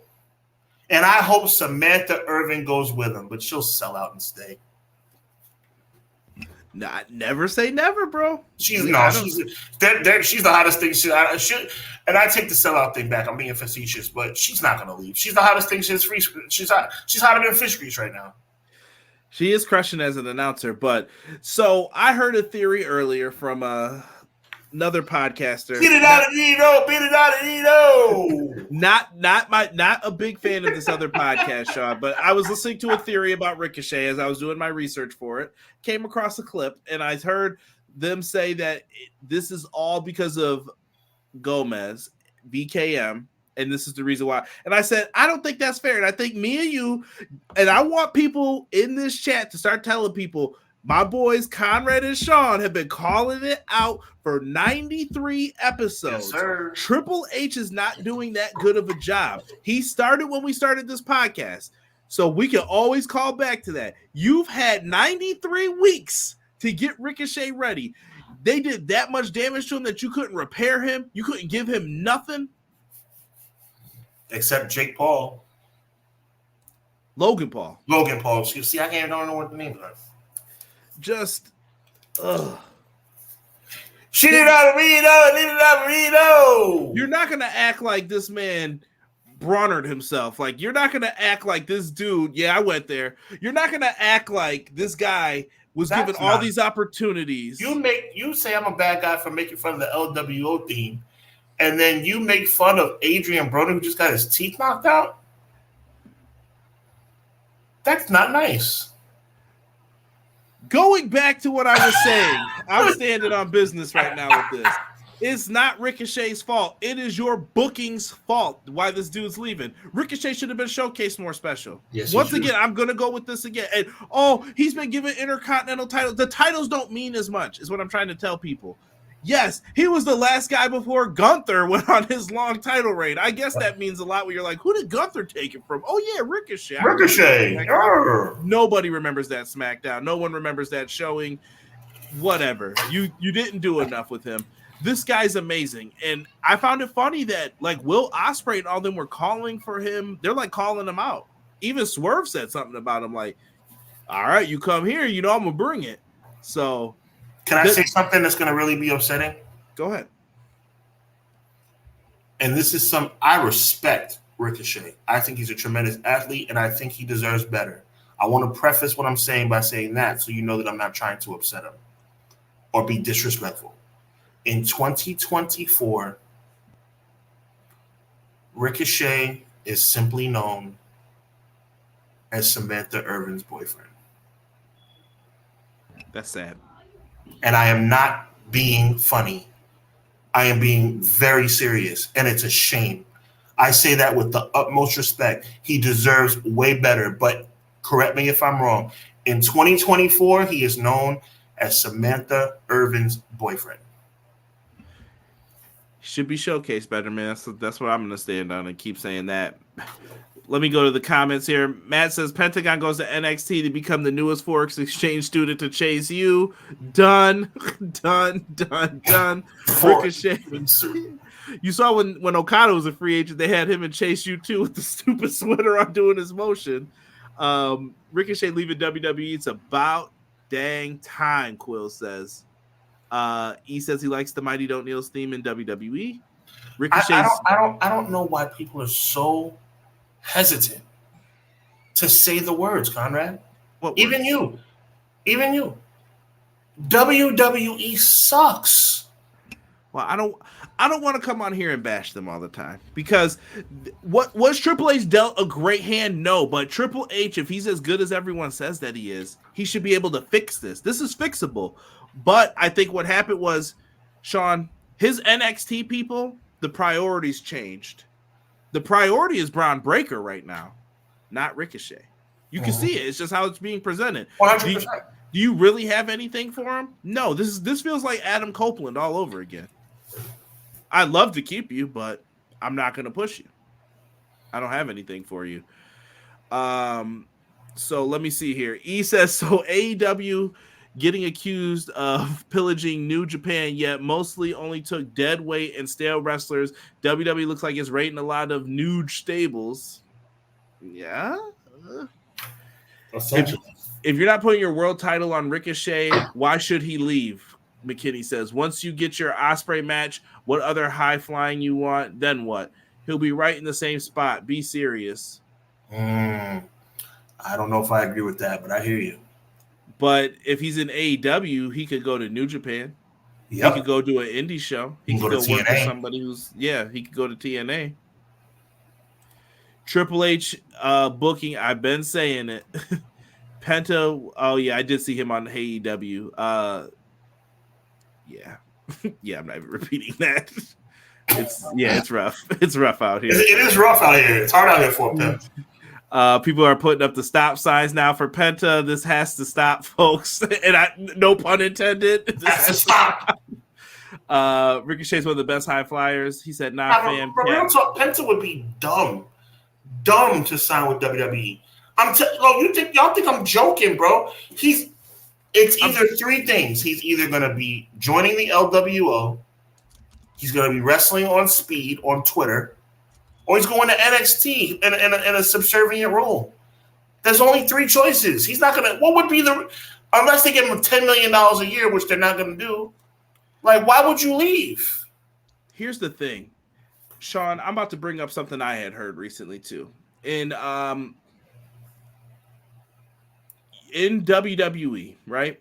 Is Brock Lesnar a great talker in his overall career? I know people like. No, he's not he had one good line. Bobby who? No, he's not a good talker.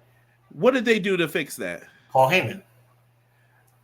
I don't agree with this. Some people say Bret Hart wasn't a good talker. I think Bret Hart was serviceable. I put him and Shawn as serviceable. Like, they could do what they were. Bret Hart was okay.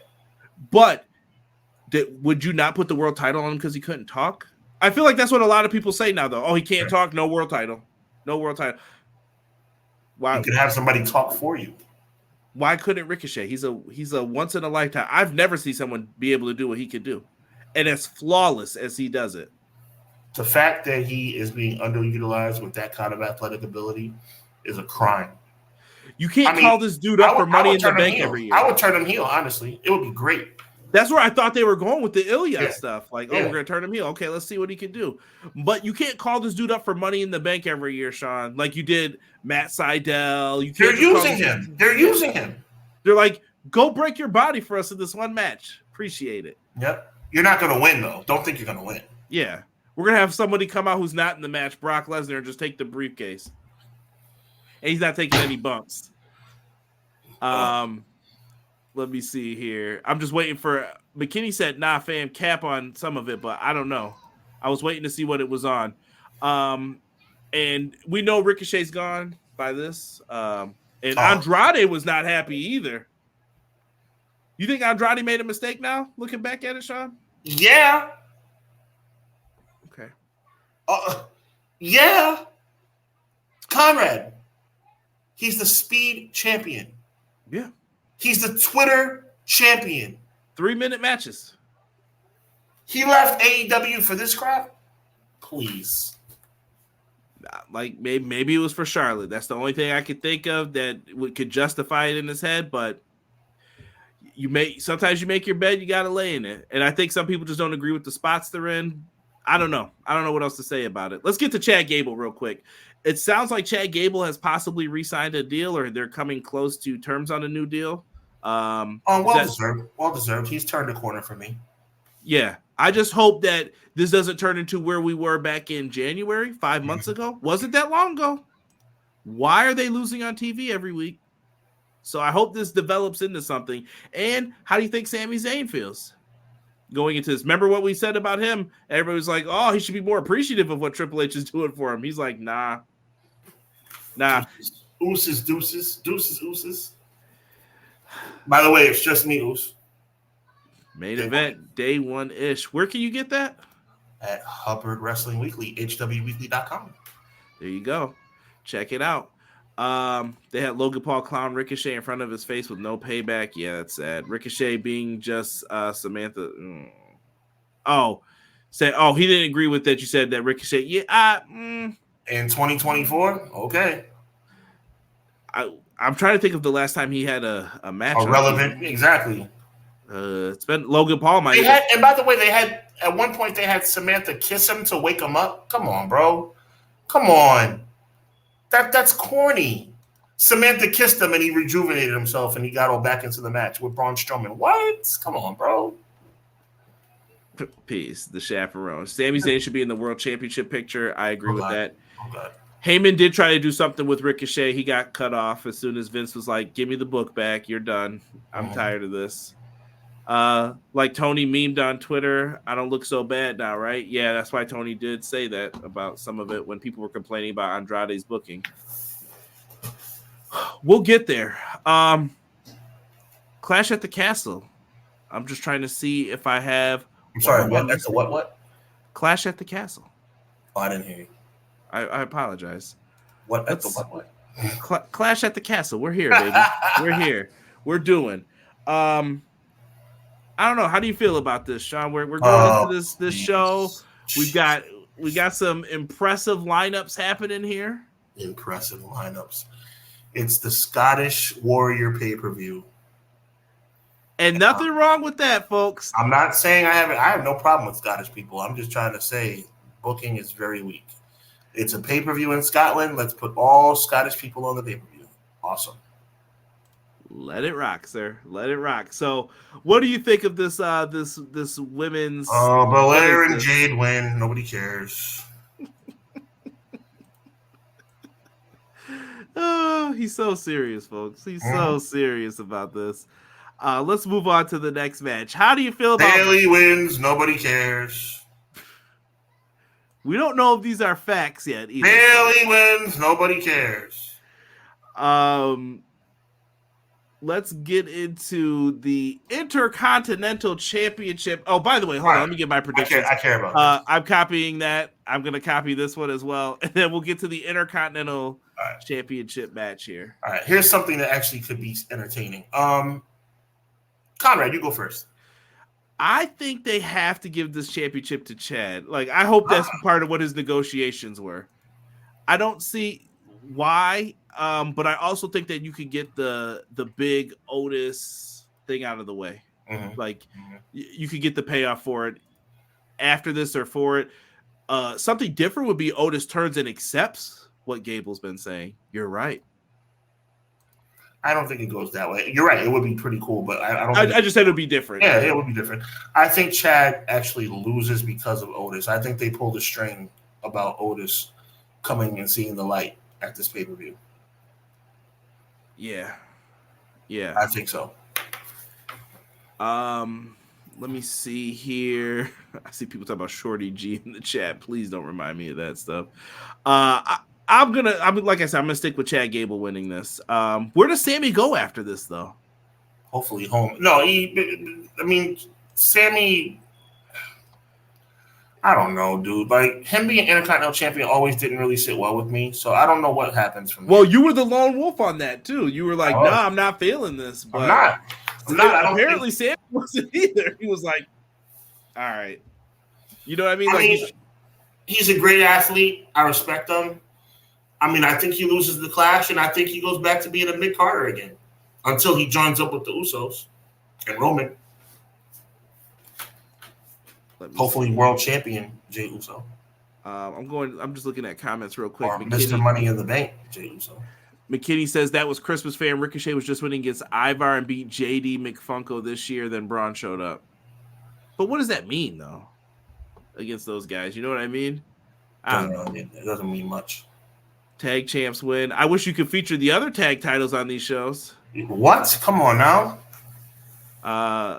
Let me see here. We got Chad wins. Hub wasn't alone on Sammy getting the IC title. Oh, my bad. My bad, guy. Will Gamble. Apologies. Thank you very much. I just meant from the panel that was talking on the show. I appreciate it, Guy Will Gamble. Thank you, brother. I think we need new women's tag champs just for the shock of the Scots winning the gold. I don't know if they do that. Bailey, Sammy should have won the World Heavyweight Championship, people are saying. That's what I thought they were going for. Cody wins, nobody cares. I will second that as well. This pay-per-view is... Oh, my God. Listen, sir, if you don't pay your $300 to sit in the cheap seats, I don't want to hear from you, bud. That's what's going to be happening right after the press conference. Look at the pay-per-view, bro. Look at this pay-per-view. Look at this card. They're PLE, sir. You saw Bully Ray get mad about that when he got corrected by Swerve. Oh, thanks a lot, man. He wanted to be mad, but he knew he shouldn't have got mad because Swerve was like, "That's WWE vernacular. AEW, we have pay-per-views." But seriously, this is terrible, bro. There's only one intriguing match on the entire show. There's only one. No. This is the only match we have left to talk about. I'm saying. Okay, let's go. I guess you're right. Okay. Damian Priest, Drew McIntyre. I actually think Drew loses because of CM Punk. Not again. No. They could do that again. That could make the pay-per-view worth watching because I think we're going to get a CM Punk appearance. If Drew loses it here, what's the end game for Priest? To lose it to Jey Uso at when Jey Uso wins money. You know better than that. We are getting very close to what Jey Uso's story is. The more time that passes, I just don't see him getting a single championship. Well, he's already in Money in the Bank, unless the new member of the Bloodline costs him the ladder match. Yeah, to me that would be your only hope is that he gets that briefcase, and even then, exactly. Sign relief yet, but. That's what I do think Drew loses because of CM Punk, and I think I'm going to take the opposite. I'm going to say Drew wins. Oh wow! I think they somehow find a way to let Drew win. Maybe Judgment Day turns. I don't know. They've been having a little. Well, I thought the Judgment Day. The reason why I'm not confident that Jey Uso is going to win Money in the Bank is I thought it was because Finn Balor was going to win Money in the Bank. Right. It could be.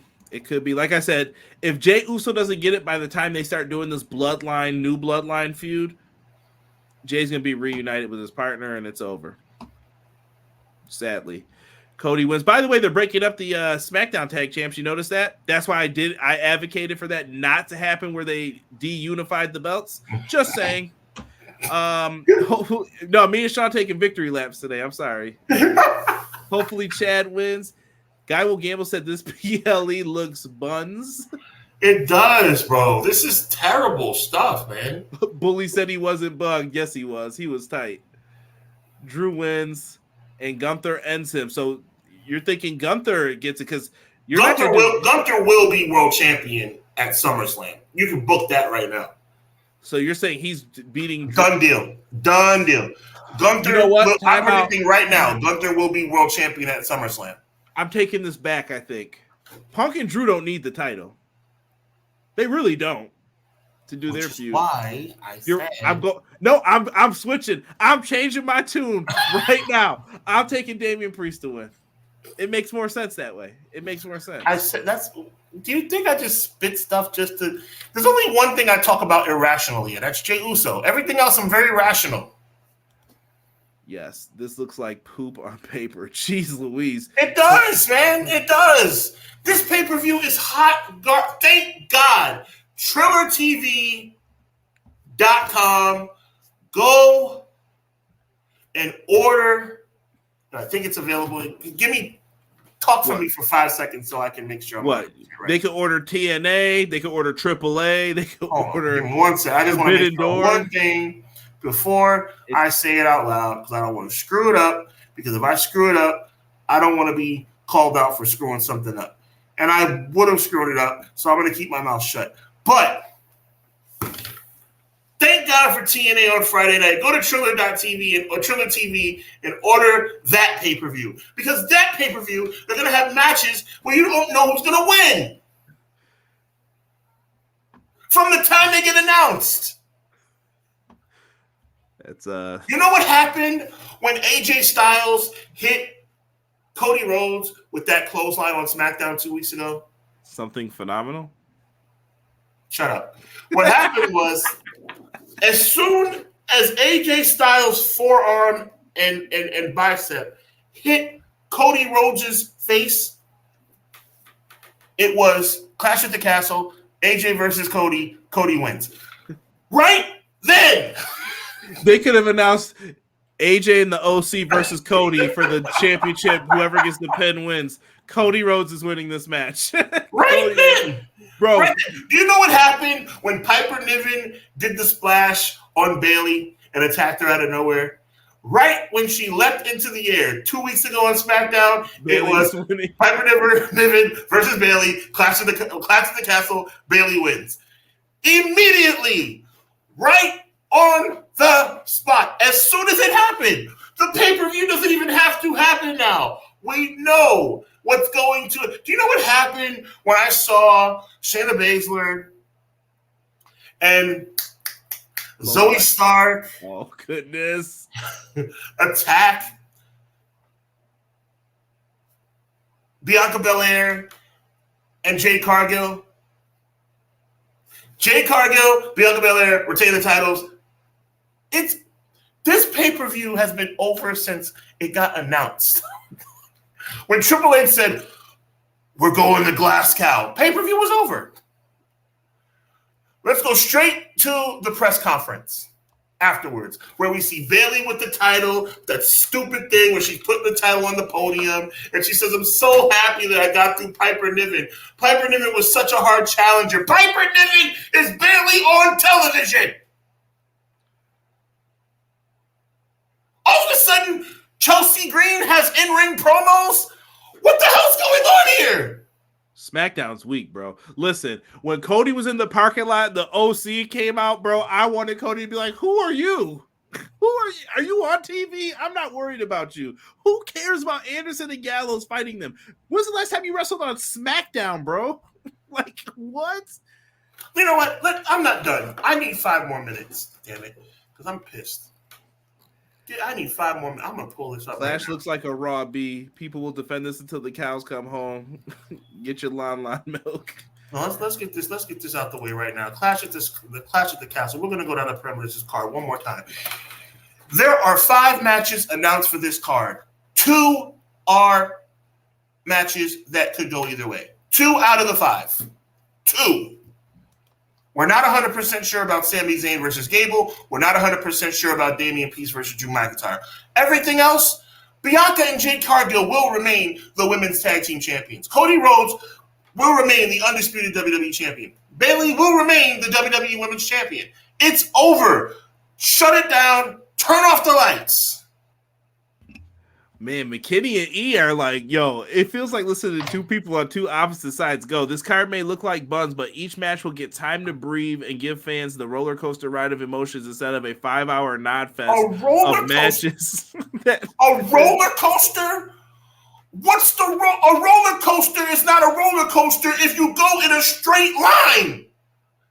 We all know the end result.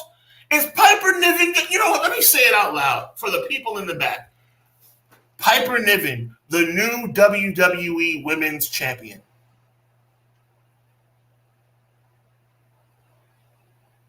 Don't worry, I'll wait. Okay, how about this? AJ Styles defeats Cody Rhodes for the undisputed WWE Championship. Looking forward to the rematch at Money in the Bank. They can run it back. I mean, like, give me a break. Give me a break. It's pathetic how predictable this card is. This is pathetic. Let me tell you something. I've said it before. I'll say it. Until everyone comes to the realization. Let me say something. I'm going to go down the line right here. You want to see me get crazy? Let's get freaking crazy, okay? McKinney, Mleezy, Sir Quills. Conrad, I'll throw you in there. Guy Will Gamble. Mleezy for Sheezy. James, Jesse. Who else? Easy. Who else is in here tonight? All these wonderful people. Mike Feezy's in here. Oh, everybody's in here. Deanna. Jocelyn's in here. Deanna's in here. All these wonderful people are in here. WWE does not care about you. Conrad, look at me, Conrad. WWE doesn't care about you. Bro, I saw Shinsuke Nakamura's 1-39. I've known for a long time. WWE doesn't care about you, M. Leezy. WWE doesn't care about you, Guy Will Gamble. They don't care about you. They don't care about what you think. They don't care about what you want. They don't care that you have a thriving partnership and subscription to Peacock. You know what you should watch on Peacock? SVU. You should watch SVU. You should watch Chicago PD, Chicago Fire. You should watch other things on the Peacock. Because I'm Stabler. This is my partner, Benson. We're here to investigate what's going on. Because when you tune your little television sets to Clash of the Castle on Saturday afternoon, when you have your little coffee and your little croissant or whatever jazzy brunch item you might have in front of you, you're going to watch. And you're going to see... A croissant is crazy while watching this show. Yes. You're going to see... If you want to have a little Irish coffee, whatever floats your boat, okay? WWE does not care about you. Jey Uso, not only the number one selling shirt last week, Conrad, didn't know this, did you? Not only the number one selling shirt last week, the number 1 and 2 selling shirts last week. Does that mean that WWE is going to push Jey Uso to the moon? No, because WWE doesn't give a crap about what you think. So when you get your croissants and your baguettes ready for Clash at the Castle, and you have your Irish coffee, okay, and you make your eggs scrambled, not fried, just know that WWE does not care about you. Folks, I know we're cutting it close to the time. Here's your quick Raw preview. One of these WWE. Perfect example. No, Braun versus Ija looks kind of interesting. Braun and Ilya will be good. Lyra and Io, okay. Isn't that a rematch for Queen of the Ring? That is a rematch. Credit to Quills for rematches are weekly or whatever he calls Raw. And then Sami Zayn versus Otis. Cool. WWE does not care about you. By the way, when Braun Breaker, I hope this is not the case, spears this guy and wins in 5 seconds, I hope, oh my God, you'll know WWE doesn't care about you. We'll see if they write Ricochet off TV tonight. I don't believe that is the appropriate abbreviation for Peacock. And this looks like an excellent Shotgun Saturday night. We see, the chat is definitely mostly rocking with you. This is Monday Night by God Raw. That's what this is, Conrad. Monday Night Raw. You know what? I swear, if I didn't have to go to work on a Monday, I wouldn't even know what day it is. Mondays mean nothing to me now, except for Clash of the Podcast. Thank God that I do this show with you on 6:05 on Monday nights. Otherwise, Mondays would mean nothing to me. And we appreciate that. The next time you'll catch me live will be Wednesday. AEW Dynamite, the International Championship is going to be on the line. Will Ospreay versus Rey Fenix in Des Moines, Iowa. I will take it. I don't care. Give me that match. I'm cool with it. Like, that's going to be a banger. Cool. Where's the story? At least on WCW Saturday night, you had the Hollywood Blondes against, I don't know, Buff and Two Cold Scorpio. I'd take that over tonight's show on Monday Night Raw. I would take the Nasty Boys versus Ric Flair and Arn Anderson over tonight's Monday Night Raw? I would. I would take a Saturday night, WCW Saturday night, where the fans call in and decide that Sting is going to face Ric Flair in a grudge match over tonight's Monday Night Raw. I would. WWE does not care about you. I want to be fair to McKinney, though. McKinney did say at any point on the PLE, if you jump on a false finish, I want you to think about McKinney. And he said, kiss my Converse. I'm just playing. But Clash at the Castle will be good. Conrad, McKinney, as God as my witness, as sweet baby Jesus is my witness. If I get excited about any match on this card, other than, because I already said it, other than the Intercontinental or the World title matches, I will personally admit it on social media, and I will tag you in the post. Okay. And we'll have something to talk about. Join us next week. We'll be talking about this Clash at the Castle show that's coming up this weekend. We'll be talking about all the other great news. Some more WCW content will be going down. And Sean, you got something coming up for the people tomorrow. Let them know and take us out of here. Very excited to let you guys know that at 7 p.m. Eastern Standard Time tomorrow night, 7:05. Hubbonomics Volume 5, Cody Rhodes. Oh, you got to tune in for that one. Oh, boy. That's all I'm going to say. And check out the Jericho episode I did. Over 200 views. Thank you, guys. Go ahead. Take us out, brother. It's all you. WWE does not care about you. He's Conrad. I'm Sean.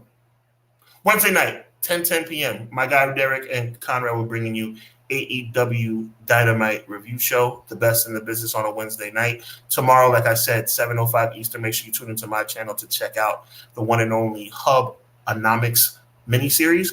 Episode 5 will feature Cody Rhodes. We got a lot of stuff going on. Money in the Bank preview coming up soon. SummerSlam preview coming up soon. Enjoy this week of wrestling, boxing, a lot of stuff going on, man. Have a good time. We'll see you here at 6:05 Eastern Time next week, right here on the Everything Pro Wrestling channel for Clash of the Podcast. And as always, God is good all the time. Be encouraged. Evil never prevails. And WWE does not care about you. Later. You like wrestling, don't you?